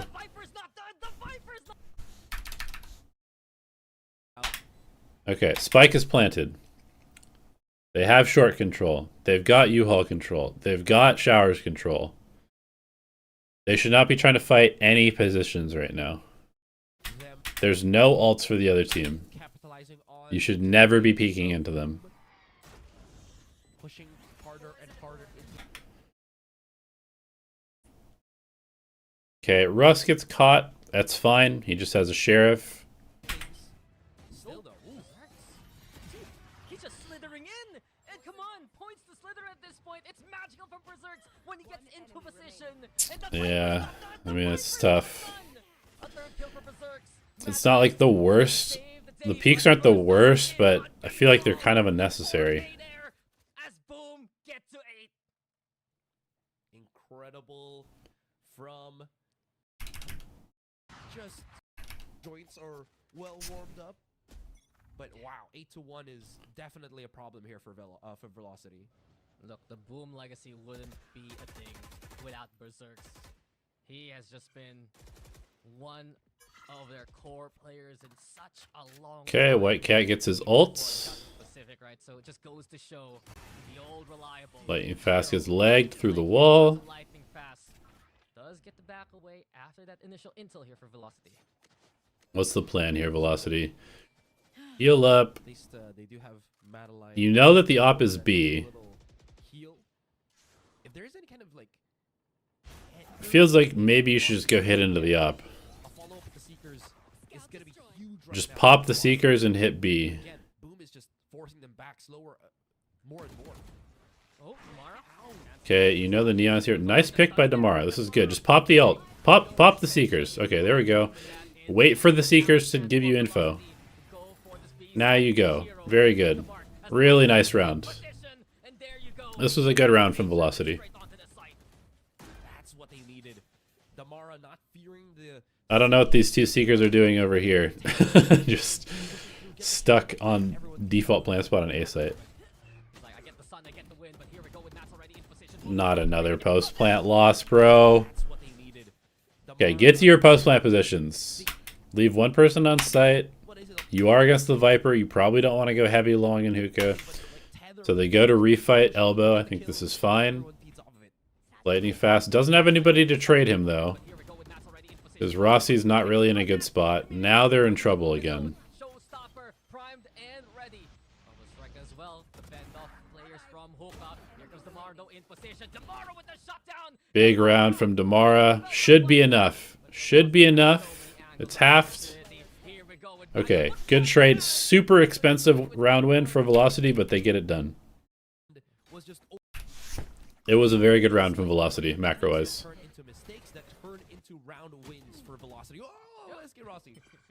I mean, Yeah, this is good. Gets early info on B. They struggle to make the executes happen because of Probably at this point, Velocity should be depositing somebody. Maybe Lightning Fast. Deposit Lightning Fast. No, he's got Rocket. Deposit Damara because Lightning Fast has ult. Come back to B. Retake Hookah. Explode out of Hookah with the Rocket. Let Damara lurk. anchors. When they get these picks, then you tend to hurt. It's a lot easier, obviously. If you just hit A, you need to go like now. You had to be executing now. Otherwise, you're gonna have 4 people on site. Good job to win those 1v1s across the board. Here comes the orbital strike though, and straight on through like fast catch. Okay, they do get the pick. They use 2 ults to brute force this. I don't mind this. No one's checking until Damara. Timing was actually not too late. So great pace here from Velocity. Solid round from Velocity. The wiser don't. They decide to keep it simple, just exec with their ults. I don't mind that either. So Velocity can speed at which they pushed Boom's economy a little bit to the weaker side. Super aggro, showers take. The overdrive is heard across the map. It's the Okay, you know the Viper's Pit is here. Boom willing to invest utility. You're not expecting there to be 4 people on the same side as the Viper's Pit. Timer there. Kind of a sick call by Boom. The molly from Nats. Sheer Velocity's like never gonna expect this. Trying to fake out some of the rotations here, but Velocity, they're not biting, just waiting for the smoke to dissipate. Yeah, and again, this is where it gets. The problem is that Velocity has no ults to exec with now, because they used the Neon ult early. Jesus. And they just Gotta commit to the fight. They had dog. straight on through. He punches 4. I feel like they need to be dogging there. That one coming. Velocity knocked out of the round effectively. Yeah, that's tough. Do I think they're losing aim battle? No, I think honestly their post plants have just been really bad. He understood the Like timing they very easily could be up like 9-3, to end 9-3. but they lost so many post plants, and they've been the best post plant team at the tournament so far. But a lot of their post plants were really, really poor. Just like the positioning has been bad. Things to keep them They've been making a lot of just like that first half. Yeah, and some kind of mental mistakes, honestly. Nats with that I think they're shooting fine. Boom has made some nice calls, some good plays. Velocity has made some pretty good calls and plays also, but their post plants are just really letting them down. Maybe believing in curses here, superstition to help them on the defense, but in this case, it's a long flank from many here from the side of Velocity. Yeah, there will be at least someone to check this, but if they're not careful, they could just get brute forced by Velocity here. The Mars first of all, Rusto makes the trade happen. As Velocity to play the unexpected angle. Oh, lightning fast gets caught with. Now they're just raring Damn. to go. Honestly, it was a pretty good try from Velocity. Lightning fast just gets caught with a nade in his hand. Otherwise, they'd probably trade that out in short. Boom. Kind of unlucky timing. In command of this game so far. Anti-eco right now. So, But honestly, this is one of those games where like it's a 10-3 scoreline. It looks really bad score-wise, but this game has not been that dominant for Boom. Like Velocity is actually playing pretty well, other than their post plants. Other than their post plants and a couple of their execs were really bad, but that's gonna happen every now and then. While Berserks is in this A site right now, the problem is White Cat. He's the one with the spike here. Contact coming up to a close into Labs. Nice. This is actually a great round from Velocity. I love the B trap. Love the B trap. 4v1.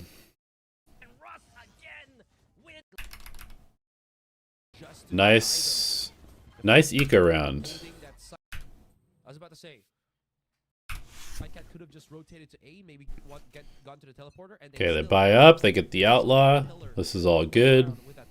Yeah, some big moments there from Velocity, and now they get. This might be a little bit harsh, but it's a little unfortunate that Lightning Fast is using the outlaw. I feel like your best opper should just have the outlaw, even if he's playing Vice. But it's all good. Lightning Fast, that was a speed shot onto Nats, but White Cat just Uh-oh. brings the shorty to his face. So regardless of the guns, boom. Oh, Madeline. Towards that B site. Uh-oh. They're actually rethinking their plans. Now You cannot die here. have NC Slasher on You absolutely cannot die here with this rifle.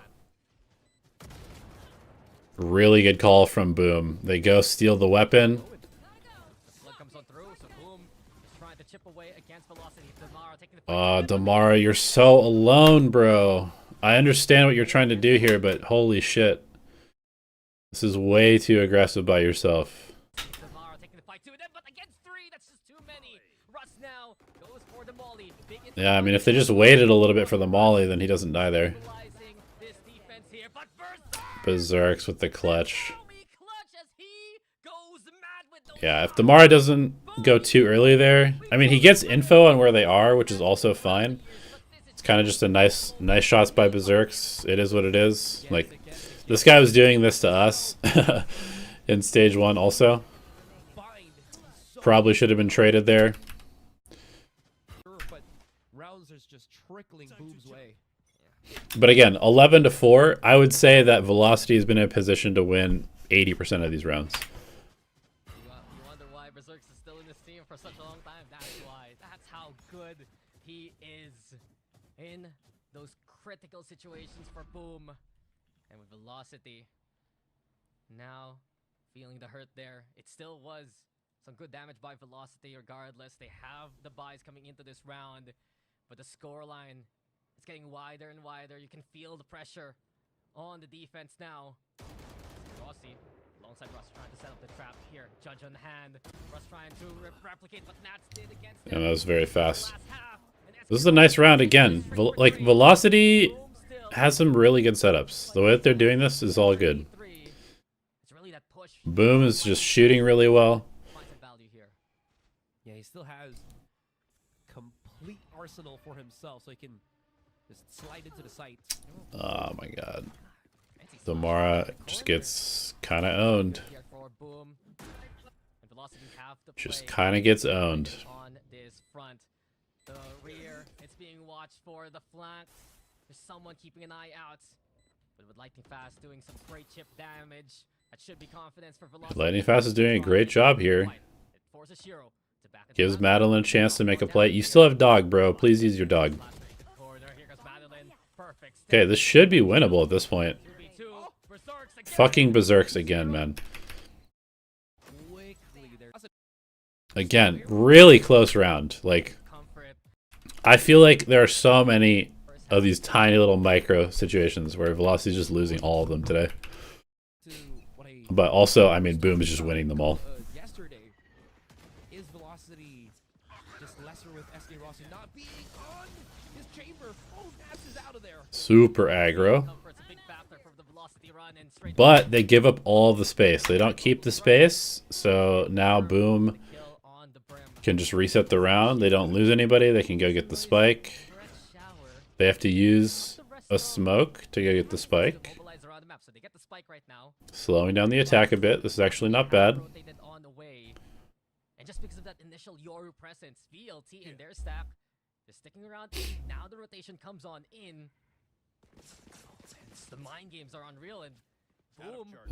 I mean, it's not a bad stack from Velocity, but it's an even better read from Boom. Are in position to try and make some noise here. I'm gonna try to make that open if possible. Damn, he gets the pick. Make some noise here. I'm gonna try to make that open. Just a little bit faster than lightning fast. Yeah. If Berserk's like that, then it's definitely a possibility. When you're right, but Madeline Nice pick by Madeline. Good job staying alive also. Makes them use a bunch of utility. Stays alive. Oh, they're teleporting, but Rossi's still here. Oh my god, they're coming back to A. Holy shit, what a fucking mid-round from Boom. What a mid-round from Boom. Holy shit, and he even gets scanned so that they think it's real. Bro, I mean... This is a crazy round by Boom. What a fucking round by Boom. You gotta like fucking give that a round of applause. That was insane from Boom. What a crazy call there.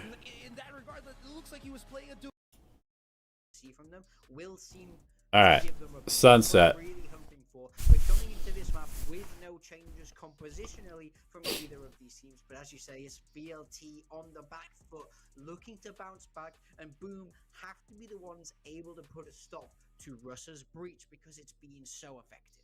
Yeah, comfort isn't a bad thing for Velocity, right? Because if you, for these agents, they know what they have to do. Perhaps they'll be, you know, a little bit more synergized here because it's something that they've ran over and over again. So hopefully this means a better. If this was crazy, watch the next map. I mean, we're about to. This has been a solid map for Velocity. They're all on comfort again. Berserks, for example, that's just so online today, but they cannot back down, especially since this is their map that they have to win. We're gonna toss it to Azurai and Dax to take us into Sunset. Yeah, we just agree with you there. Just Velocity Gaming. It's probably a sweater, you know. It's probably a hoodie. This composition gives them a warm hug. It's comfort. It's necessary coming into this next map because it's one of their reliable ones. Sunset from map number 2. Velocity's map pick. But boom, man. The firepower has been incredible in this series, and you have Whitecat and Shiro looking to do it all over again here.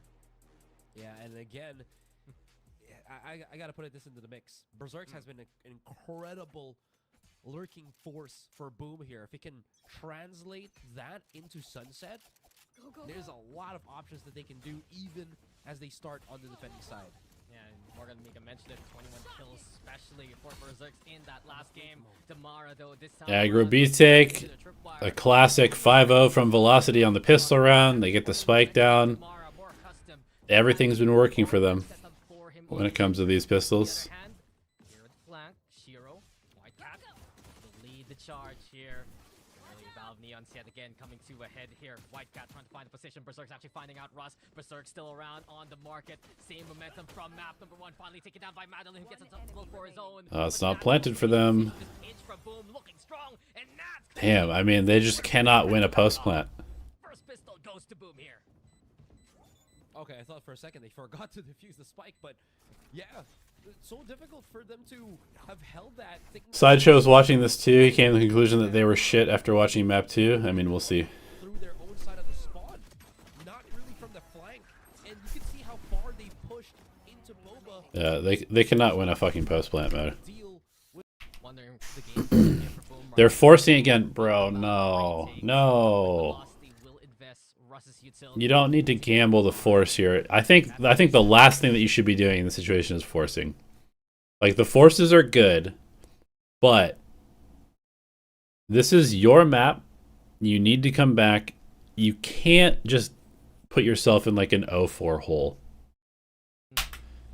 Or even an 0-3 hole. I think you need to just take the eco, try to win the first gun round.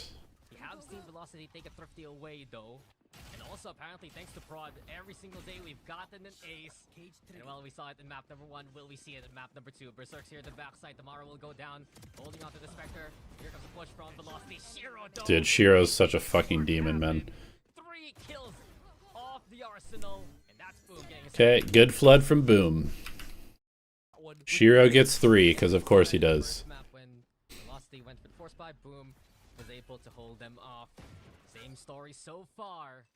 But VLT right now gets spotted by the recon dart. Here we go with the Judge Gaming again from Boom. They've loved these auto shotties in these tight-knit corners on the map pool itself.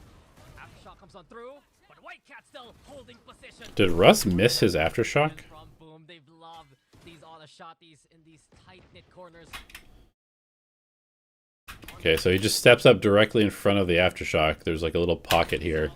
Aftershock comes on The through. judge gets value. Holding position, found the angle of opportunity. Nats also shows on up. Good teamwork from Boom. The blend Boom is playing with crazy confidence. did pretty well there by Whitecat. Yeah, Whitecat just All right, small probably the most important round of the map. Boom, we're just not dislodged at all. VLT, they have the guns this time. They're going aggro B. Mark in half its time. What is Lightning Fast doing, bro? This time around, if they want to make a mark, What is Russ doing? What is anybody doing? in half its time. Shiro, though, scope No trade. That's tough. lightning fast. Berserks as well. No smokes. Now what do you do? Nice pick by Damara to find Whitecat. Just commit. That's all you can do it at this point. Berserks right now, just navigating on throw, fake out, sent also to the other side. Interesting enough. Yeah, no plans as of yet. VLT, they don't want to be caught lacking. They'll just pivot on away, but Shiro hits the head. Try to fight for more space. Shiro gets another pick. Berserks right now, Madeline's Trades are good. Okay. keep the fight going. But do they They're know? not aware. No, they don't know. Nats, they crawl on through. Good watch by Rossi. Okay. VLT gets the round. They had to win that round. They get the round. Their money's not great. Shiro's going to continue to buy the Outlaw. Incredibly, I think, important in that situation. Yeah, and in the end, right, Boom was the one who was a bit more impatient. I mean, I understand they're trying to break the cam, but the way that they did that was really questionable. Jumped the gun. And that's why Velocity held off that spike plant for so long. So well read there by VLT. Some calls in the thick of the action, helping out the squad. But yeah, Nats, he's pushing. They're gonna keep an eye out. These one-ways, they do scare off Velocity to play the push there and straight into the stack that Boom have towards B. Well, there's still a bunch of these tripwires and Shiro getting closer and closer for the peak. Shiro still has the alpha on hand. More of the players of Velocity having full armor in this situation, so he still can't get that one-shot threshold. The flash comes on in, but Berserks with the Cyber Cages stacked on up.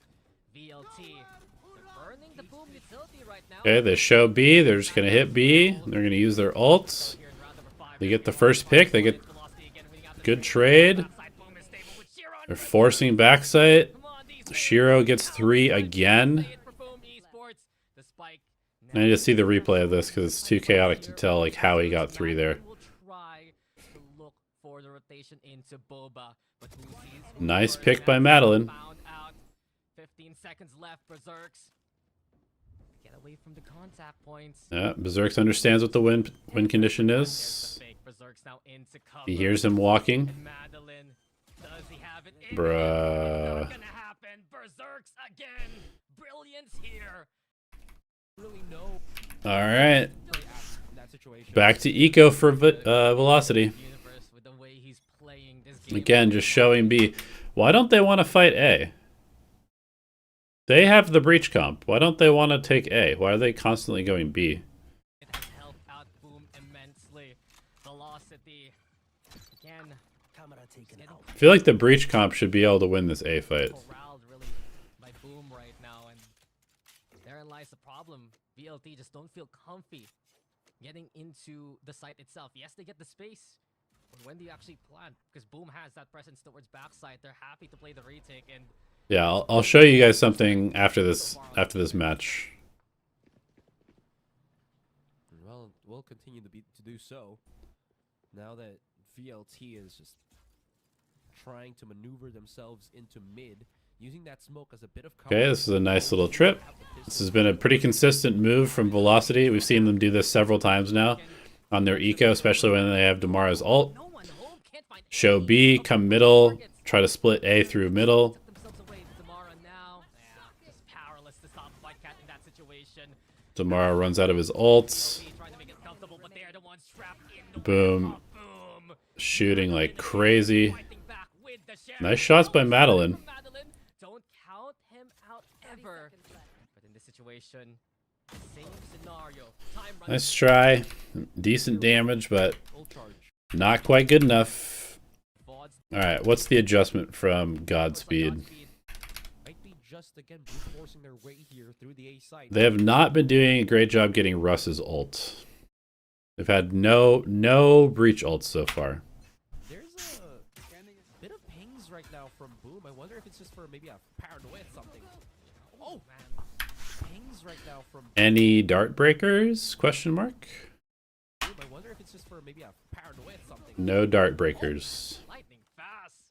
Read like a book there thanks to the reconnaissance. Boom. Already getting the And first boom. on the board. It's Their smokes are dead. this map right. Whitecat has been getting these first kills over and over again. Looks like the adjustment was, hey, go A, guys. Your comp should be good A. But, because they haven't gone A yet, they don't really know what the utility looks like. So they get instantly caught by the recon. Would push out in the angle. It's Whitecat holding. Now they're contacting. Oh, man. John knows he's already gotten 4. Talk about aces throughout the tournament. They're contacting together. SK Rossi, but there you Rossi gets 2, but the off angles are crazy. I mean, honestly, highlight and I don't know how much of this is like anti, how much of this is just like good reads from Boom. But if you've watched Velocity, you know that they love to contact. Like after their initial show, they will almost always contact something together. So if you just play some weird off angles like that, you're probably going to get value. this hurts though for Velocity. Like you can feel the momentum, the vibes, all in Boom's favor. They're just having fun at this point. That's really the cost of Velocity right now. And NC Slasher sending out the Owl drone. They get big intel. That's a heavy-handed approach from mid, and Shiro again stopping the Mara before he even slide on in. No entry into Boba. It's Boom with a private reservation in dysfunction. Shiro, he also wants to push SK Rossi, low HP right now, and yeah, Velocity. they're Can I trying to explain? find I mean, the B have you been listening to the stream? Maybe you just got here. But I've actually explained exactly why they're losing so far. Man, you could immediately see. Let's go back and watch this round because I was reading chat. I mean, I guess this round doesn't matter that much because it's an eco. Again, they go for mid split on eco. If they don't go back A after this, I'm gonna be really sad. I assume they will, but if they don't go back A, then there's a serious problem with their game plan. Boom is just kind of swarming to the fight, brawling with them. Okay, they do come back A. They break the dart. Good. Good adjustment. Madeline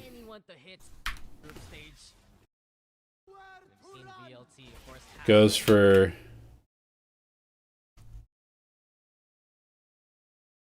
I almost feel like this shot might be too low. Isn't he just shooting this into the ground? He's going for this position. Incredible performance here. And then he goes for this position. Also, this looks like it's too low. Stage. Try to replicate it in the play. This one, I don't know where this is going. Anyone to hit to no avail. Excuse me. But they're not pushing forward with the Sova ult. And then they go contact Amara alone. Ready from the get-go. This looks really tough. The crosshair placement is just ridiculous. I think at this point, Expect where velocity is gonna come at this point, Velocity is no longer playing from. Trying to beat the high their level. game. Up two is better than one, and Their better than them all. their coordination looks super off. I can understand why Sideshow says that they're shit because their coordination looks really bad. That's been like their strength. This tournament has been their coordination and team play.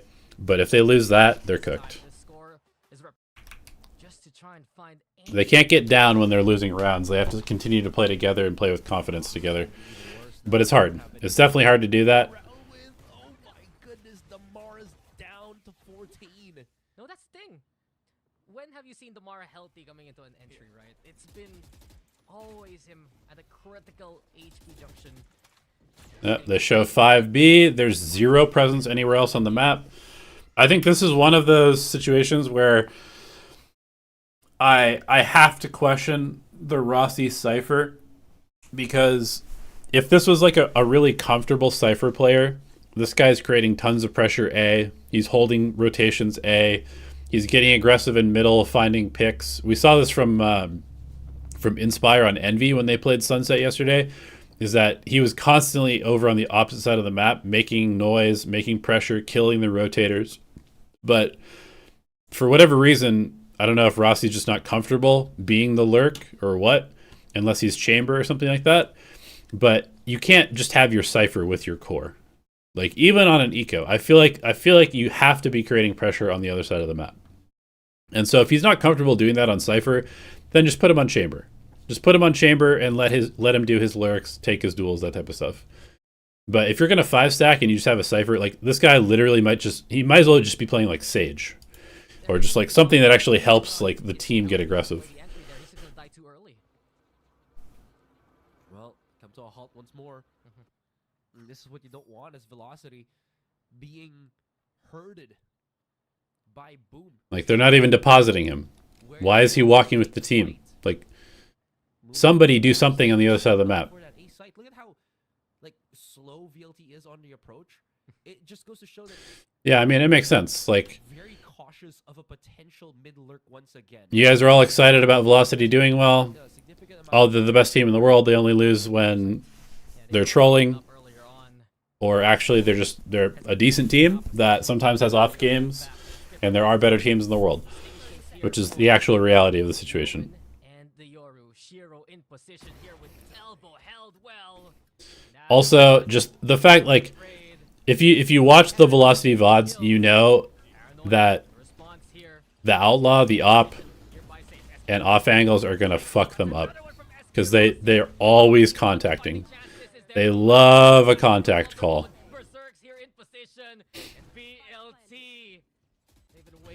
Okay, they're cooking on this round. There's no way Berserk's is gonna win this. There's no way Berserk's is gonna win this. Cyberkey's gone. Lightning fast. And SK Rossi just waiting for the contact to come their way. There's no way Berserk's is gonna win this. Zero chance. He's breaking the hearts of Velocity at this point. Zero chance they lose this. Okay. 8-2. They can still come back. They can still come back here. Oh my god, everybody's so mad. Holy shit. These guys have been partying the last few times that they've shown them. Show me the Velocity watch party again. Tooth and nail, travel hell and high water. Dude, Velocity looks stressed. Onto the smoke from Velocity. Boom came in one by one, trying. These guys have been having so much fun on stage recently. They are not having fun today. Holy shit. Yeah, the players literally look like this. The players look like this on stage. That's not a good sign. March through the site, but Velocity was having none of it. And they finally take a round after such a long drought. Might try to break some momentum, yes, but the bank of Boom is still looking healthy. Velocity need another one in the books here to try and rally for potential 8-4. But in this, Bro. another one in the books here. Oh my god. Okay, I'm not gonna lie. You gotta get Rossi off the cipher. Like, you gotta get Rossi off the cipher. Healthy. Velocity. This timing just doesn't make any sense. Like, you're showing here, you break camera.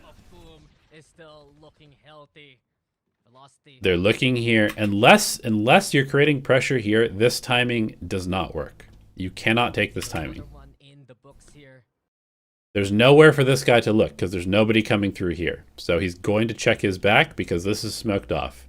There's no pressure A.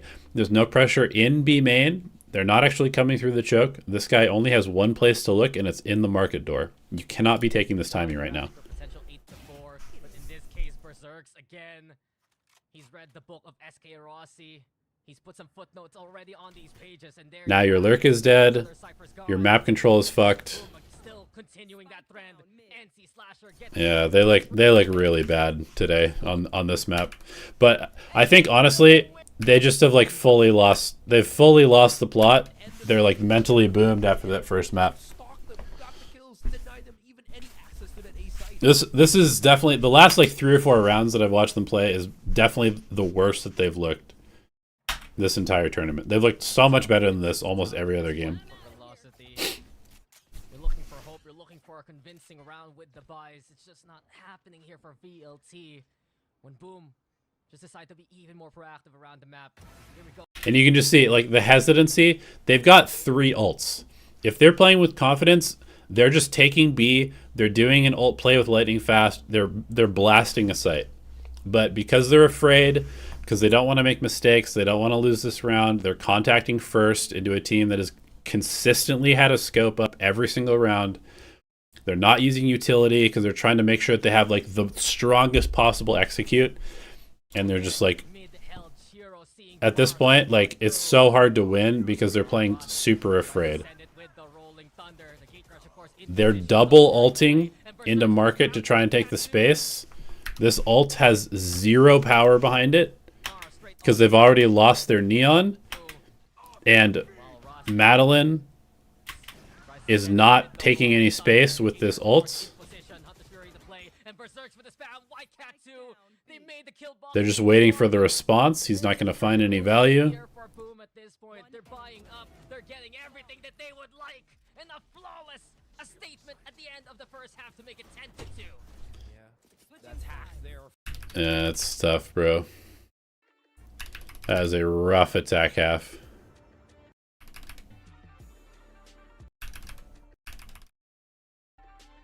First half. I mean, giving Boom any time to prep against you is definitely a little scary. All right. Available for Velocity. Yeah. Same struggles for Velocity. Shiro Coming into the second map, and Shiro now doing a great job on the Yoru. Gets a bunch of information. They instantly go into a B split. Look how quick the decision making is for Boom. Shiro gets info that they're fighting A aggro. They instantly pivot into a market split. They get the spike down, or try to. They start losing players. They tap, try to fight for more. Oh my god, Berserk. Not again. Not again, bro. Oh my god, they cannot win. They cannot win a situation where they need to. Holy shit. This is giving me fucking nightmares of playing Boom in stage 1. Or they literally are just making every single play correctly. Even deeper to it we go. Winning every clutch. Winning every fucking advantage situation. Velocity.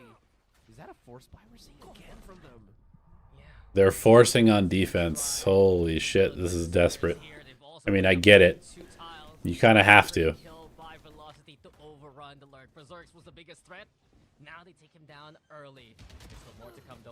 Okay. 5v3.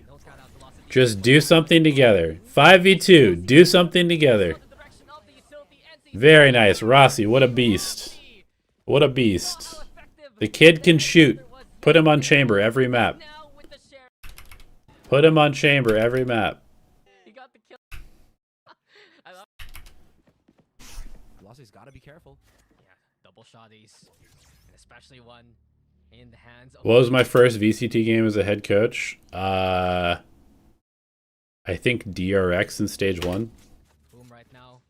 Perhaps expecting some close holds here from VLT, and instead it's VLT looking to challenge here from backside, but this is exactly what White Cat wants to do. Go for the overrun. Berserk's already catching out SK Rossi. And boom, quickly get the flat. Oh, are they going to charge out just to match where they're going? Looks like no for the meantime. Oh, Nice catch though with the stun. That's brilliant here from Russ. And with it, Okay, nice market retake. Two hand delivered in front of them. Now, with the numbers thinned out, this could be more confident from Velocity onto the site itself. Here comes NC Slasher. Can't mow down the Mara at all. This is the type of teamwork. Oh, no, no, no, no, no, no, no, no. With the big I was gonna say, this is the type of like teamwork scaling that's been working really well for them. Trying to prove, just get find the angle here. Oh my god. And Shiro's found the Not other like side. this. He finds lightning fast. Holy fuck, they cannot win an advantage situation. Boom! The series points. wait. No. That was a weaker buy. A significantly weaker buy. That is insane that they line up here. A significantly Unlucky death from Damara. weaker buy. And then he just... Russ gets caught. 21 HP. Needs to be communicating. He's low, he's low, he's low. Because Lightning Fast should never be sticking this. He should never be sticking this. This guy's 21 HP. A significant You just tap, buy. and you sit there with a classic. And you win this round. And then they just keep pushing in. This one. Alright, we saw the clutch. Perfect. What made... I think because of that, they were able to concentrate their firepower and just make it work even better. Yeah, Shiro 16 and 6. Make that Oh, 17 and 6 right now. Yeah, Shiro 16. Able to concentrate their firepower and just make it work even better. Yeah, Shiro 16 and 6. Man. Make that 17 and 6 right now. The MVP of It's Boom, the unfortunate. MVP of the group stage so Not a far. great start to the round. Just been unrelenting from Boom from start to finish. A final countdown here for Velocity. Gives up the ult. They're going to proactively Sova ult to take extra space. Delays the retake. Damara gets caught alone. Again, just a bunch of individual fights. Dominant from Boom. Dominant from Boom. Yeah, I mean... Ascension. What was it, like a 3-month hiatus before we Bro, these guys look like their dog just died. White Cat, and that's proving they are a force to be reckoned with. On the flip side, Velocity, they take the L here for this. It's not over, boys. You play tomorrow. Especially now. Wake the fuck up. Once they removed the low Wake the fuck up. You play tomorrow. Get it together. but they're gonna have to prove that as they get dropped into the lower bracket. But they're still here. They're still fighting for their slot. Okay. So, yeah. Honestly, Velocity, they should have won map 1. They should have won map 1. They had really, really bad post plants. They also, I mean, Boom was winning like every clutch. But then Velocity really started to fall apart in map 2. All of their like trading, all of their teamwork stuff that they had been so good at for this entire tournament was totally falling apart. They were clearly playing with low confidence. I really don't like SK Rossi on the Cypher. It looks like his lurk timings are very poor. They're not utilizing a Cypher very well on their attack. Just put him on the chamber. Literally just put him on the chamber. Let him do his thing. Like they didn't op at all on defense. 0 ops. That's like a huge part of their game. The forces I didn't love either. But here's the thing, guys. We also need to keep in mind that Shiro is literally having potentially the best tournament in the history of the game. These stats, these stats are unbelievable. Let me just show you a couple things. Okay, here's Ospas at Champions. Ospas at Champions was the second greatest performance by anybody ever at a tournament. Right? Here's Ospas's stats. Here's Shiro's stats. Right? Shiro's literally playing better than Ospas right now. Okay, I'll give you one more. Tens. Reykjavik. The greatest performance of all time.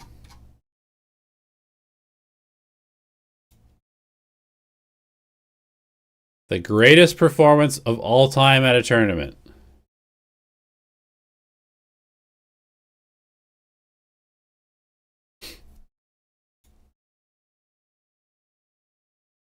Shiro is currently basically having a better performance than Tens did. He's doing more damage. He's got a better KD. He's got a better rating. He's just below him in kills per round. He's just below him in ACS. And this guy is fucking IGLing. This guy is IGLing. Sure. We can look at Yay Optic. Yay on Optic when they won their tournament. Yay when they won Reykjavik.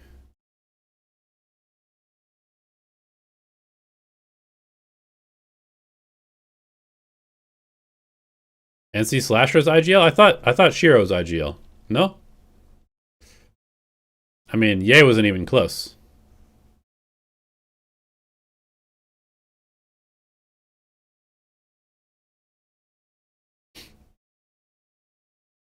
Did Ye have a better tournament than this at a different event?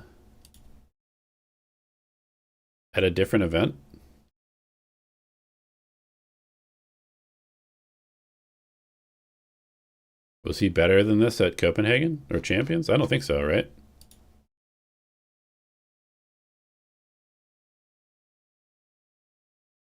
NC Slasher's IGLing? Ah, I see.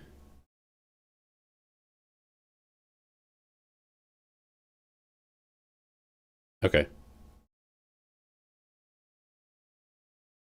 Regardless, I mean, Shiro is playing out of his fucking mind. Out of his fucking mind.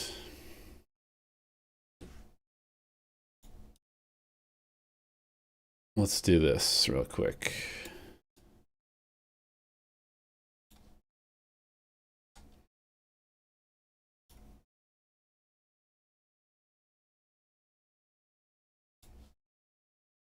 Just want to take a screenshot of this real quick.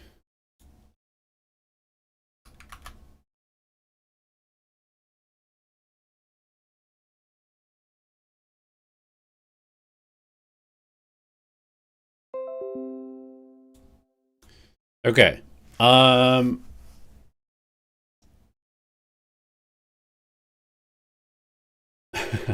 Never predict VLT. I mean, I picked Boom. I picked Boom to win today. I said there's a pretty good chance Boom was going to win, right? I got the NAOS prediction wrong. I said Boom was going to win. And they did. VLT mental is broken after this. Hard to reset. I mean, I wouldn't say that. I don't know. Like, I wouldn't lose complete faith. They actually have a day off. Okay, this is nice. They have a day off to prep.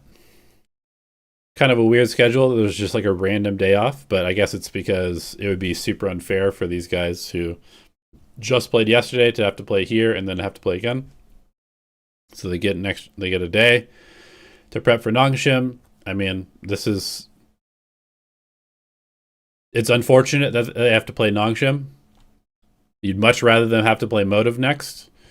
So NAOS gets kind of lucky. I think Motive is clearly the worst team in the tournament left. They have beaten Nongshim already. Wait, never mind. They lost. They lost to Nongshim, right?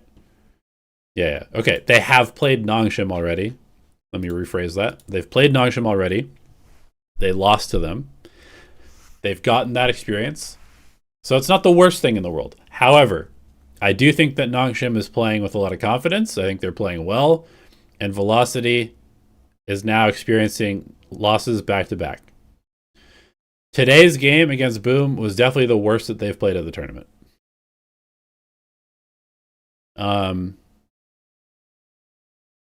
Okay, sick. People can come to the arena. Nice.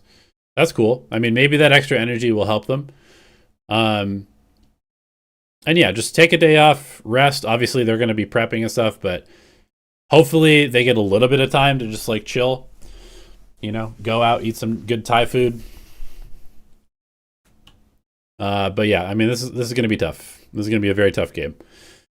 And you know, it's just kind of unfortunate that I think they kind of lost in the veto, but they still should have won Bind. Really, I think this series comes down to Bind. Because and actually, let me go to run it back real quick, just for you guys. Let me just show you something. Let's go to teams. The first kills destroyed them.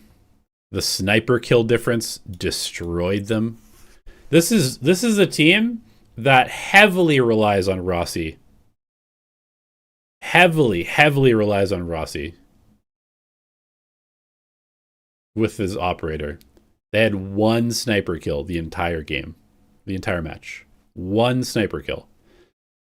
At least two of these pistols, they were up numbers in post plant and they lost. So 0 pistols, less than half of the first kills, and they got 19-1 sniper kills. They went 2 for 17 when they were down down a person. That's incredibly rough. They lost 2 2v1s. They lost almost every single 2v2. They lost 2 out of 3 4v2s. I mean, how are you supposed to win if these are your stats? What were their post-plant stats? How can I see their post-plants?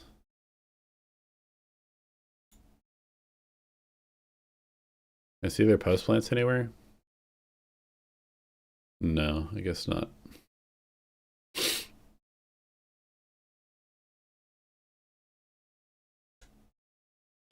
But yeah, if we go to...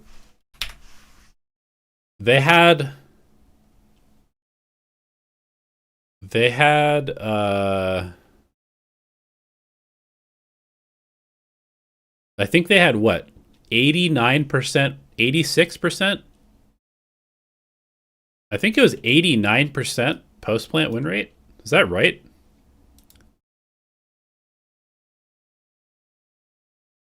I mean, they barely won any post-plants today. It's a big problem. But yeah, the reality is that Shiro's having one of the best tournaments ever, like in the history of the game. And he kind of owned them, and their teamwork was not as good as it normally is. And yeah, they're a team that needs to be winning rounds together, and they did not play together very well today. I don't think they had enough operators. I didn't love this comp on Bind. And on Sunset, they just looked pretty lost.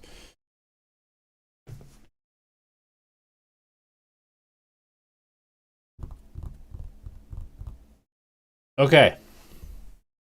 I have something special to do today. As a coach in the VCT, I was asked to vote on the Pacific Players of the Year. So I'm going to do that. I'm going to do that. I have to do a player of the year, a duelist of the year, a sentinel of the year, a controller of the year, an initiator of the year, and an IGL of the year. Then I have to do coach of the year, most improved player of the year, and rookie of the year. You guys want me to do this live, or should I do it off stream?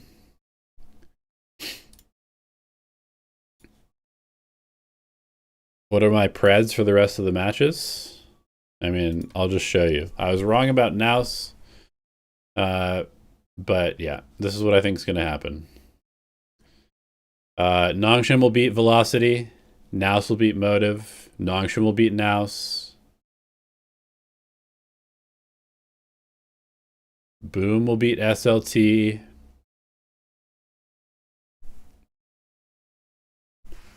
Nongshim will beat SLT.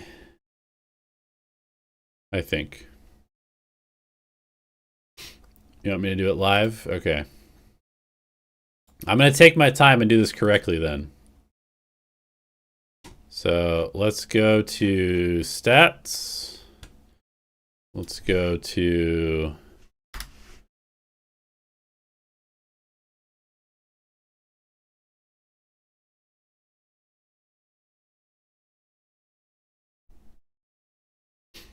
I don't have Velocity beating Nongshim.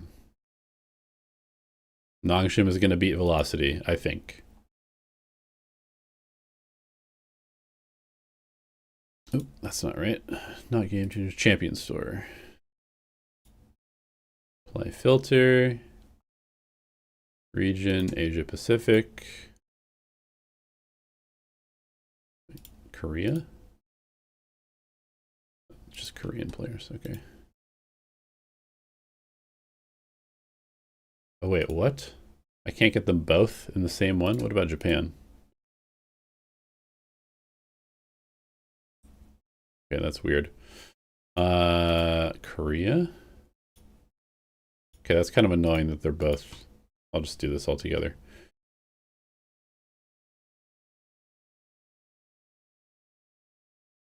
Okay. All time.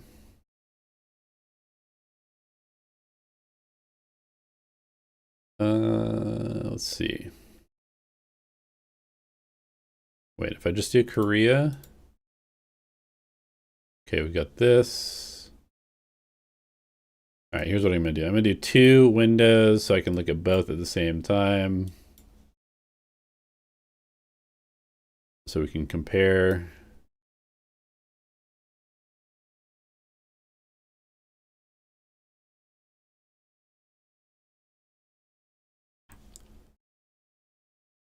In the pick'ems, I picked Velocity, did I? Okay, well, I no longer believe in that. Okay, so let's see. Let me fill out this form. I'm not going to show you the form because I'm not sure if I'm allowed to, but we'll do this together. We will do this together. So enter name.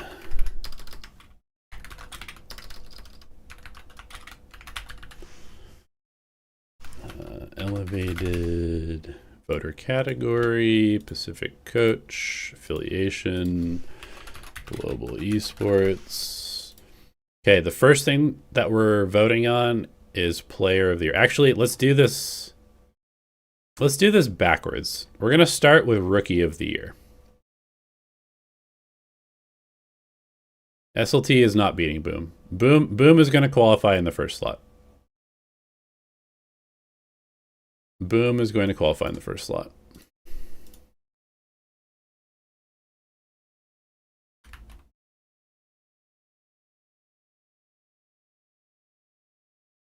Sorry to break it to you guys, but Boom is qualifying in the first slot.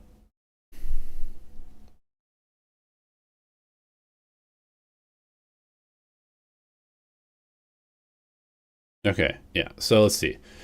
Rookie of the Year. The candidates for Rookie of the Year are all of Boom, basically everybody on DFM except for May, everybody on GE, everybody on Nongshim, Patman on Paper X, Cushy, Crazy Guy, DH, Kahlua, Thai, Nizzy, Zespi, Kelly S. Everybody on Zeta except for Depp, Freeing, and Hyunmin. So no, this is just for Pacific. So this is all specifically for Pacific. So Rookie of the Year for Pacific, for me, I think the real choices are probably Patman,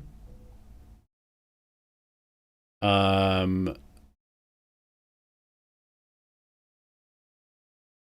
probably between Patman, Cushy, and Hyunmin, I would say.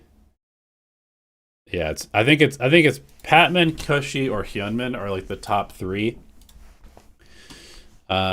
So we've got Hyunmin here. We've got Cushy here and Patman here. So we've got Cushy and Patman. Here's their stats.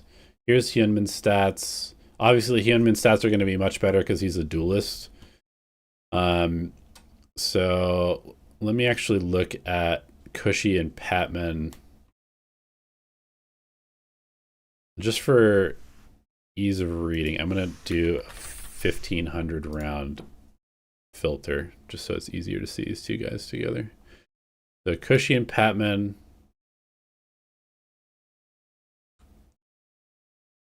Wait, what? Did their stats get worse when I did that?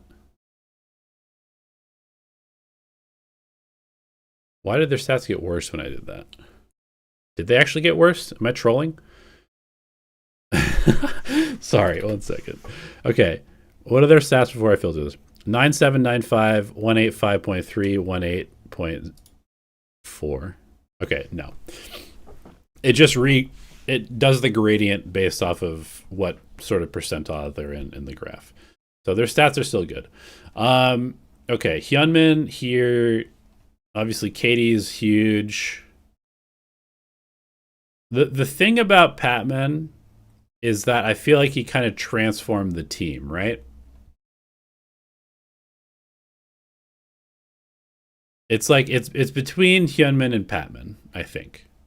Like Cushy was incredible. He was really good. But when it came to like the international tournaments, did he help them win?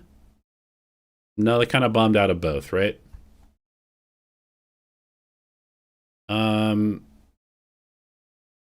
Patman helped PaperX win their first title ever.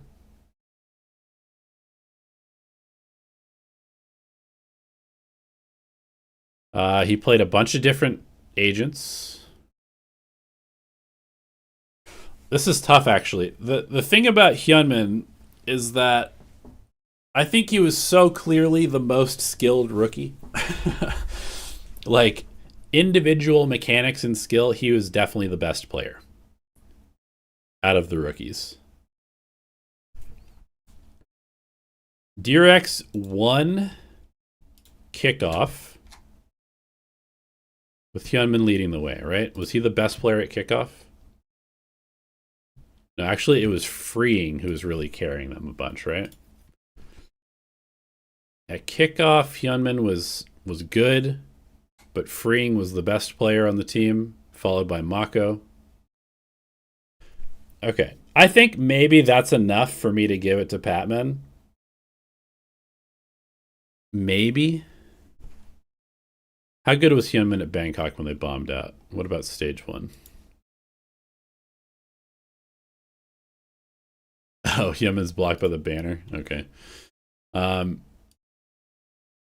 Let's see. Was Hyunmin good when they bombed out, or did he have a bad tournament? He didn't do great.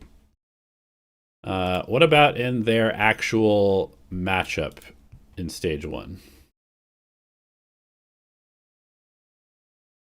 He still played pretty well. God, this is a tough one, man. It's between Hyunmin and Patman for sure. I think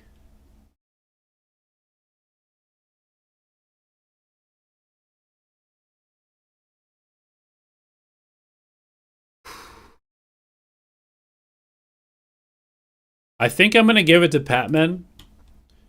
Simply because he's coming, like, I think what he had to do is way harder. He's coming into a team that has, like, an established culture that's been very good, extremely high expectations from the fans. Kind of, like, replacing a player who is, like, a known and, like, well-liked commodity. And they immediately go and win a tournament. So I think I'm going to give it to Patman. I think it's really, really close. But I'll give it to Patman. Okay, most improved player. Most improved player.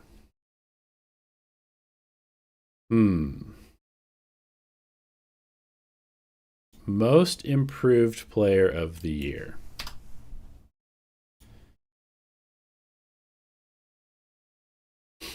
That's an interesting one.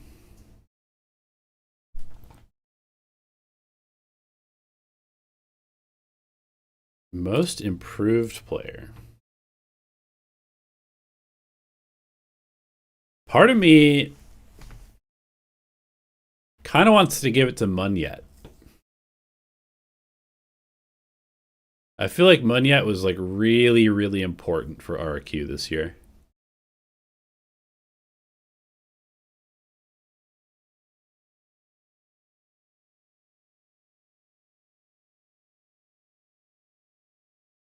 Foxy9 is a pretty good shout out also, actually.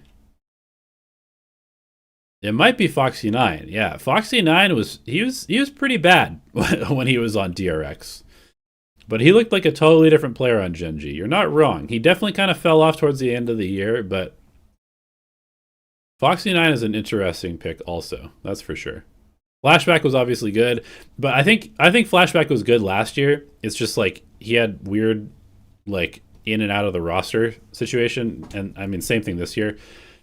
I feel like he's always been really good. Honestly, I think the most improved player for me, it's like maybe Foxy9. It's maybe Something, honestly, because I feel like Something was way better this year than he was previous years. How was Jemkin last year, actually? Was Jemkin like hard carrying last year? I don't remember.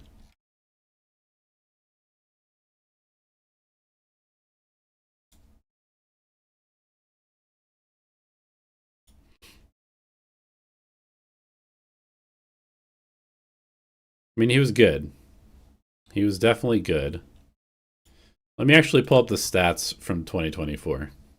You know what? Let's do this scientifically. Let's do this scientifically. Let's go to Valorant Champions Tour 2024.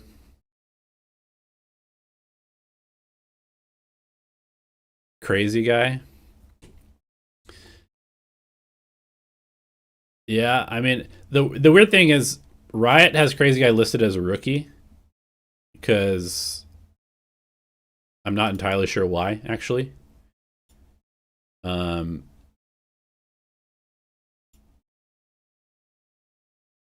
time.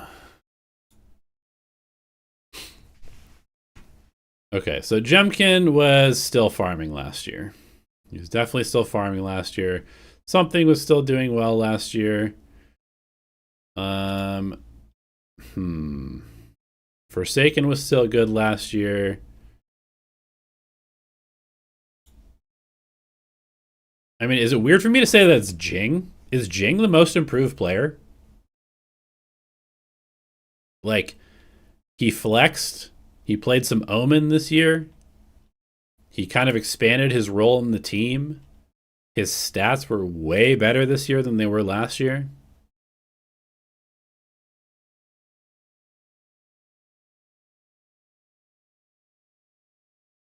Like, is it maybe Jing? Is Jing maybe the most improved player?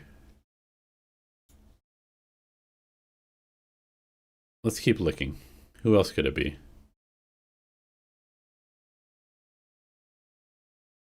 I guess I need to pull up the Korean stats too.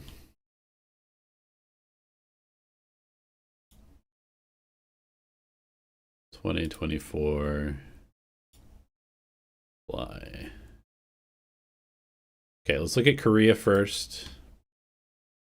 So Charon was about the same. Texture was a little bit worse this year. Flashback was fairly similar. I mean, it might be Izu, but Izu's stats were fairly similar. Mako's fairly similar. Meteor definitely played worse this year than last year. It's probably Foxy9, if we're being honest. It's probably Foxy9. Let me pull this over here. Okay, who else could it be? This is 2024 over here. I think, right? Yeah, it's 2024. Crazy guy. Okay, Primi was good. Envy was good. Something was good. Devi was good. Forsaken was good. Nothing new. I mean, Jing was still pretty good. Okay, where was Mun yet? Yeah. I mean, Manyet's stats were essentially the same. Katie got a lot better.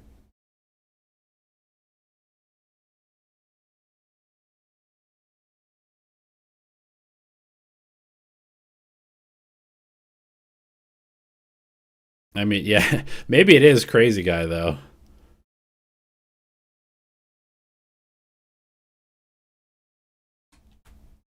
It's interesting. His stats were like very similar. His rating definitely went up. Obviously, the team got a lot better.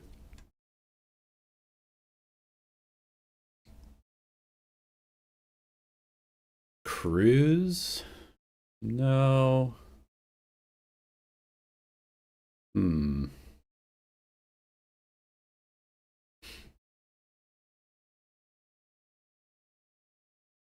Sphero?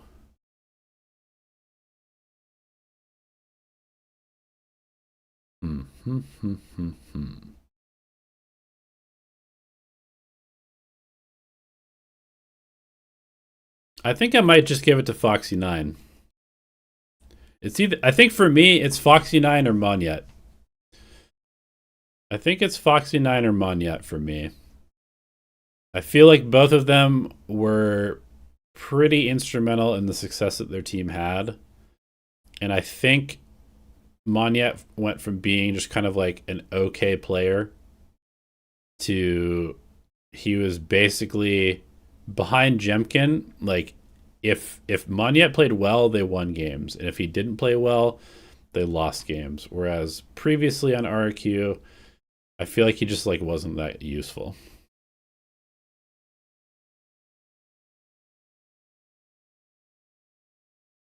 Honestly, fuck it. I'm gonna give it to Monyet. I'm giving it to Monyet. Okay, Coach of the Year. Coach of the Year.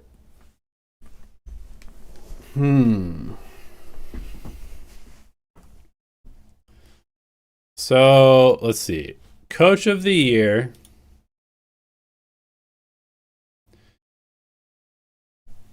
Who are the options for Coach of the Year? Who performed above and beyond what they were supposed to do? I think Coach of the Year we can potentially give to Alex. I think we can potentially give Coach of the Year to Termy.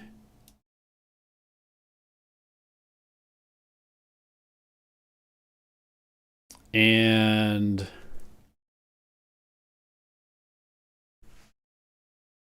other than that, I think that's it.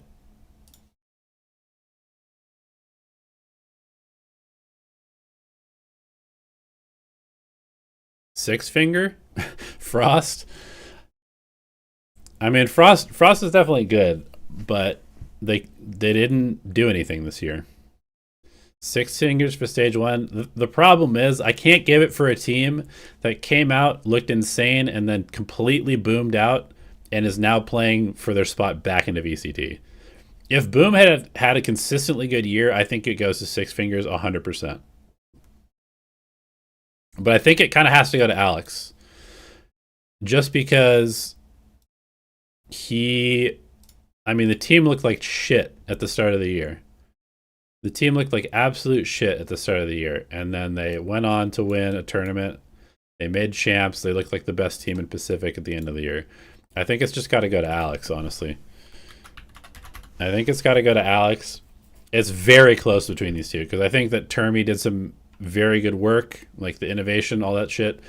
But I think I'm just going to give it to Alex. So we've got Patman, Rookie of the Year. Monyet, Most Improved Player of the Year. Alex, Coach of the Year. IGL of the Year. IGL of the Year.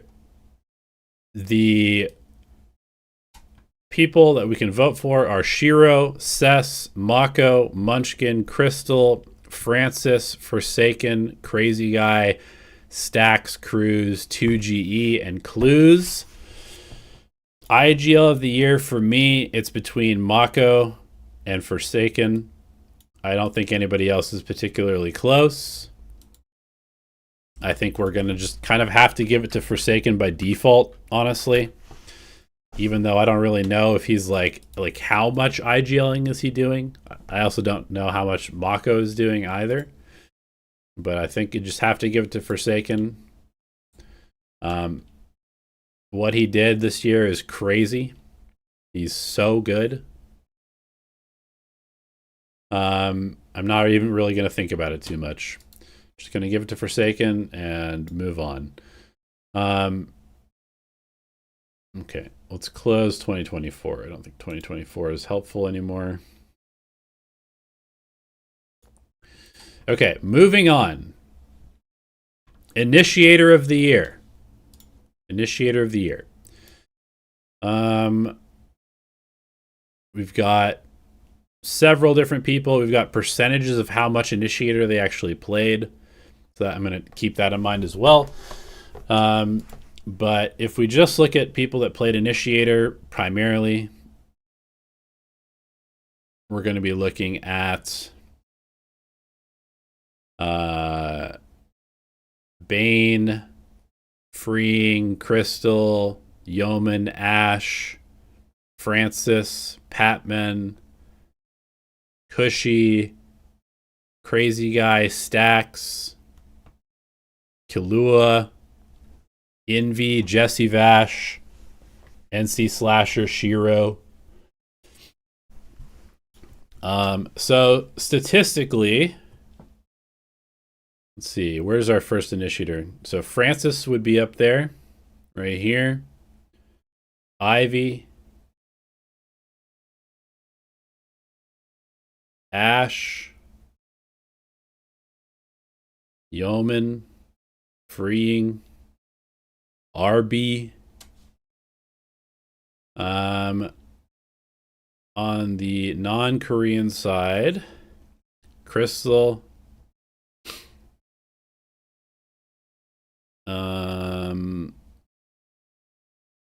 Envy.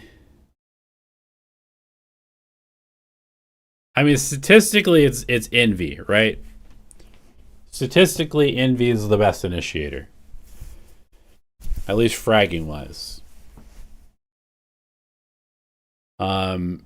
Is he the best initiator in general, though, is the question. Like, who had the best utility this year?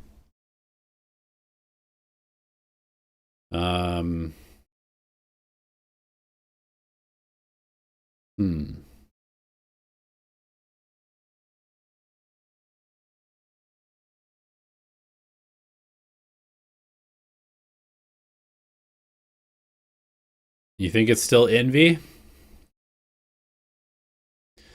Yeah, I mean, it's tough. He's on a team that's just like not doing anything. So it's hard to really look at the results. Honestly, kind of same thing with Crystal. The thing about Crystal, though, I feel like Crystal is more of like a... I mean, both him and Envy are very much like fragging initiators. They're not like supportive initiators. As far as like actual impact of being an initiator, it's probably Patman.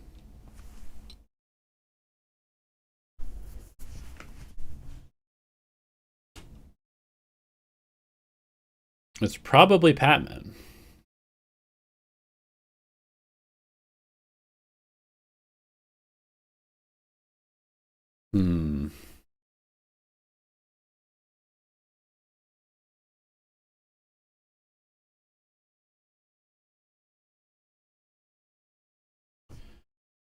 I'd say it's like Patman. God, it's so weird that T1 won a tournament. Is it Stax? Is Stax the best initiator? I don't know. I don't know. Envy did play Flex. Yeah, so I actually have the percentages. So Envy is listed as playing Initiator 63% of the time, which is one of the lowest, actually, of the people that were potentially voting for. Patman played Initiator 87% of the time.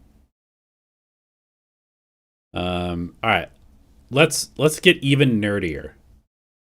Let's look at specifically who are the best initiators this year, agent-wise. Tejo was one, so let's go look at Tejo.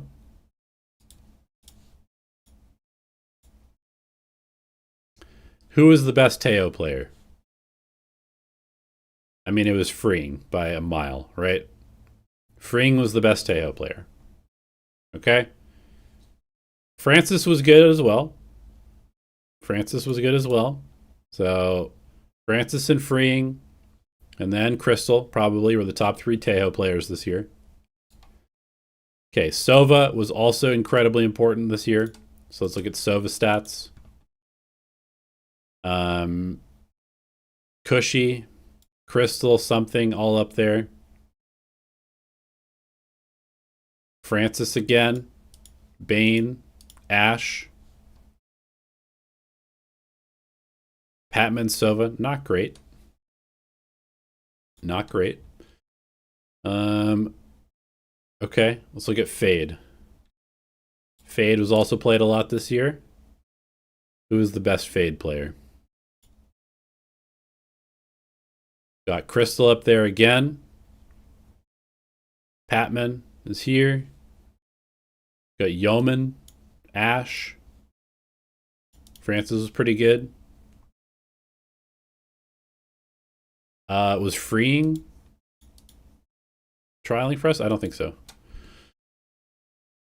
All right, what other initiator was played a lot of? I guess there was a bit of Sky.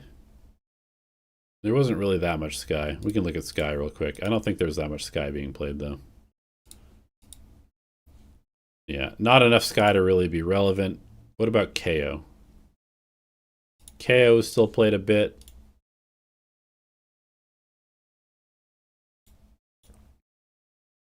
Patman number 1 KO. Bro, honestly, it's probably either Francis or Patman, if we're being real.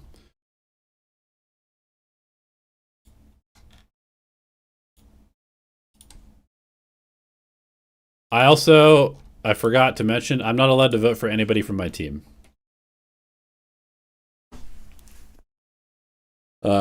Oh, I guess we can look at Breach as well. Let's look at Breach as well. Oops. Agent Breach. Bane.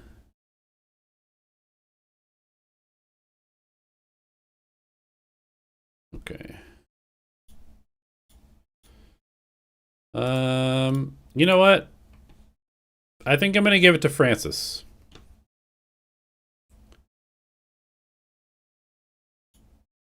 It's either Patman or Francis. I think I'm going to give it to Francis. Or is it Patman? Patman for sure. I mean, Francis was so good, though, man.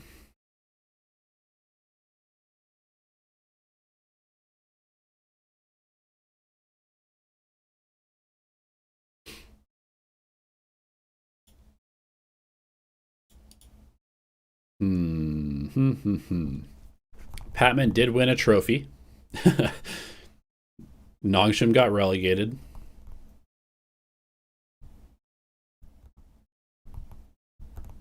That is a good point to consider.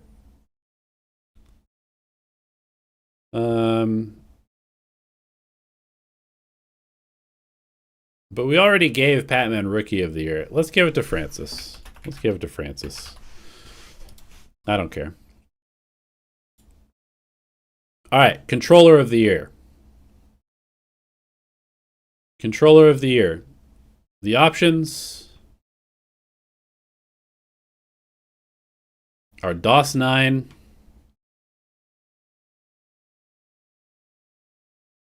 so let's look at this. Who are the controller options? DOS9, GN, Mako, Poppy, Charon, Persia, DH, Sylvan, Sugar Zero, Zespy, Munchkin, Mind Freak, Monyet,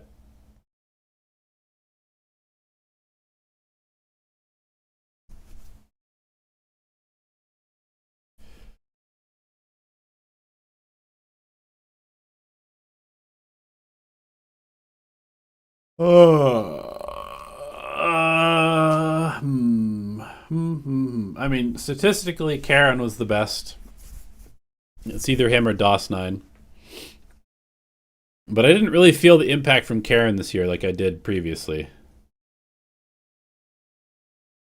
Forsaken, 39%. Controller. Forsaken played too many agents. Forsaken played 10 agents this year. No, sorry. Forsaken played 13 agents in 2025. Forsaken played 13 agents in 2025. 13.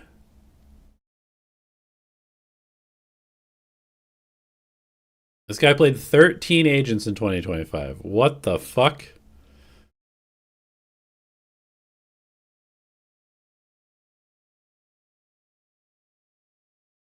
That is bananas.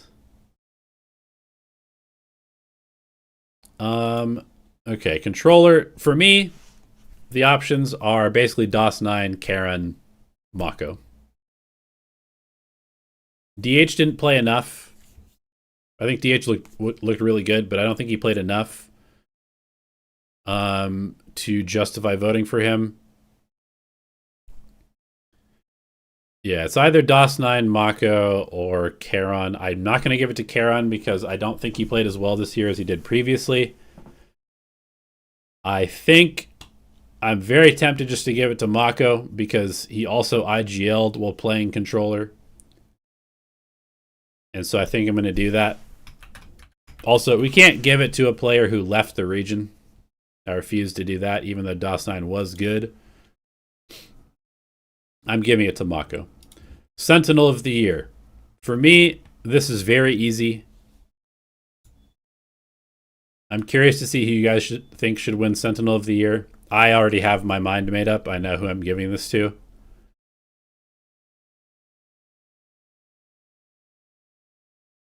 But I'm curious to see who you guys think should win this.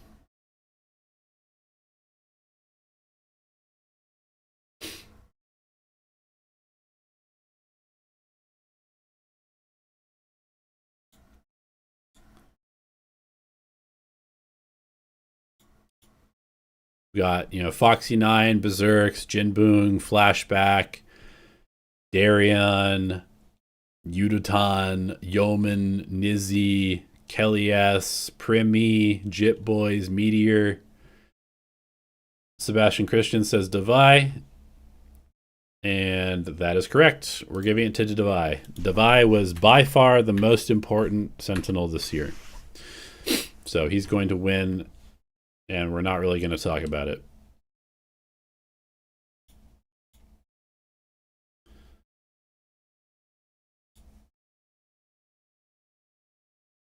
Duelist of the Year. Duelist of the Year. We got some strong names in this one. Duelist of the Year. We've got Famous. We've got May. We've got Hyunmin. We've got Texture. Dambi, Jemkin. Buzz. 1010. Primi.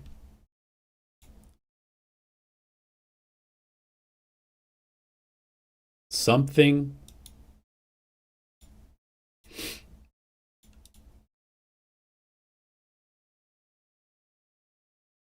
Something first, Jemkin second.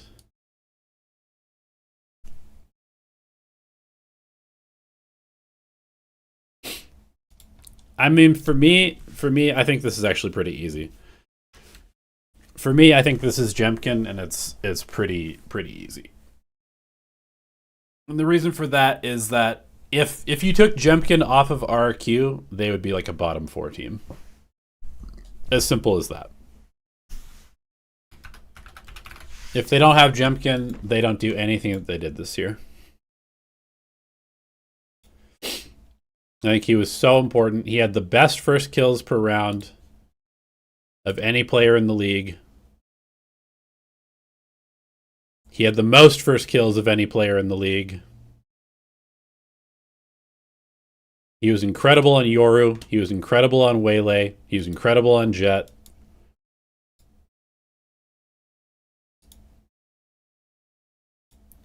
He did the most damage of any player in the league outside of Hyunmin. He had the most kills per round out of any player in the league. He had the highest ACS out of any player in the league. He had the best KD out of any player in the league. It's just Jemkin. Jemkin is the answer. Jemkin is the answer. Player of the Year. Player of the Year.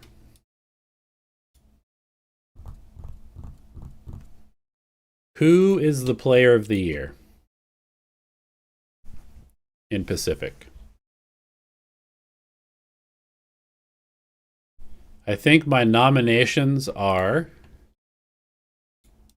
Jemkin, Something,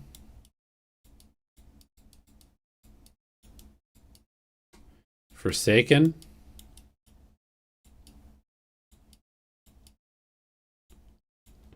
Hyunmin,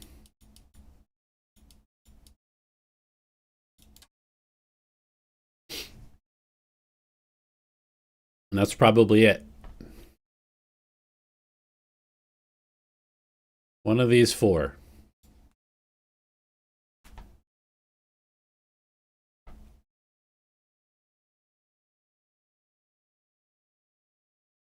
And I think if you include everything, we're looking at all the stuff. Diversity of agent pool, performance, impact on the team,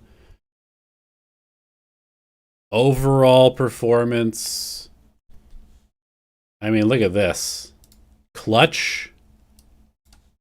Forsaken's like one of the most clutch players in the league. I think it's just Forsaken. I agree with you guys. I think it's just Forsaken. I think he just was too impactful. He was too impactful for his team. He was too important to the team. Yeah, I agree. I think it's just Forsaken. So just to recap, we've got Player of the Year, Forsaken. Duelist of the Year, Jemkin. Sentinel of the Year, Devi. Controller of the Year goes to Mako. Initiator of the Year goes to Francis. It's kind of just like a random out of the blue pick. Could be Patman. In-game Leader of the Year goes to Forsaken. Coach of the Year goes to Alex. Most Improved Player of the Year goes to Monyet. Rookie of the Year goes to Patman. We're submitting the document. All right. We'll see who actually wins in like a month or something like that when they announce. Cool, cool, cool. All right. Tomorrow, probably will not be streaming Pacific stuff. I might stream some Americas. Is this an elimination match? It is. Job Life versus Dynasty.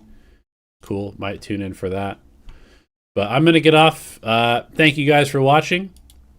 Sorry, Velocity disappointed today, but it's not over. Don't give up hope. They can potentially beat Nongshim. They just need to get their shit together. We'll see you in a couple days. Thanks for watching, guys. Peace.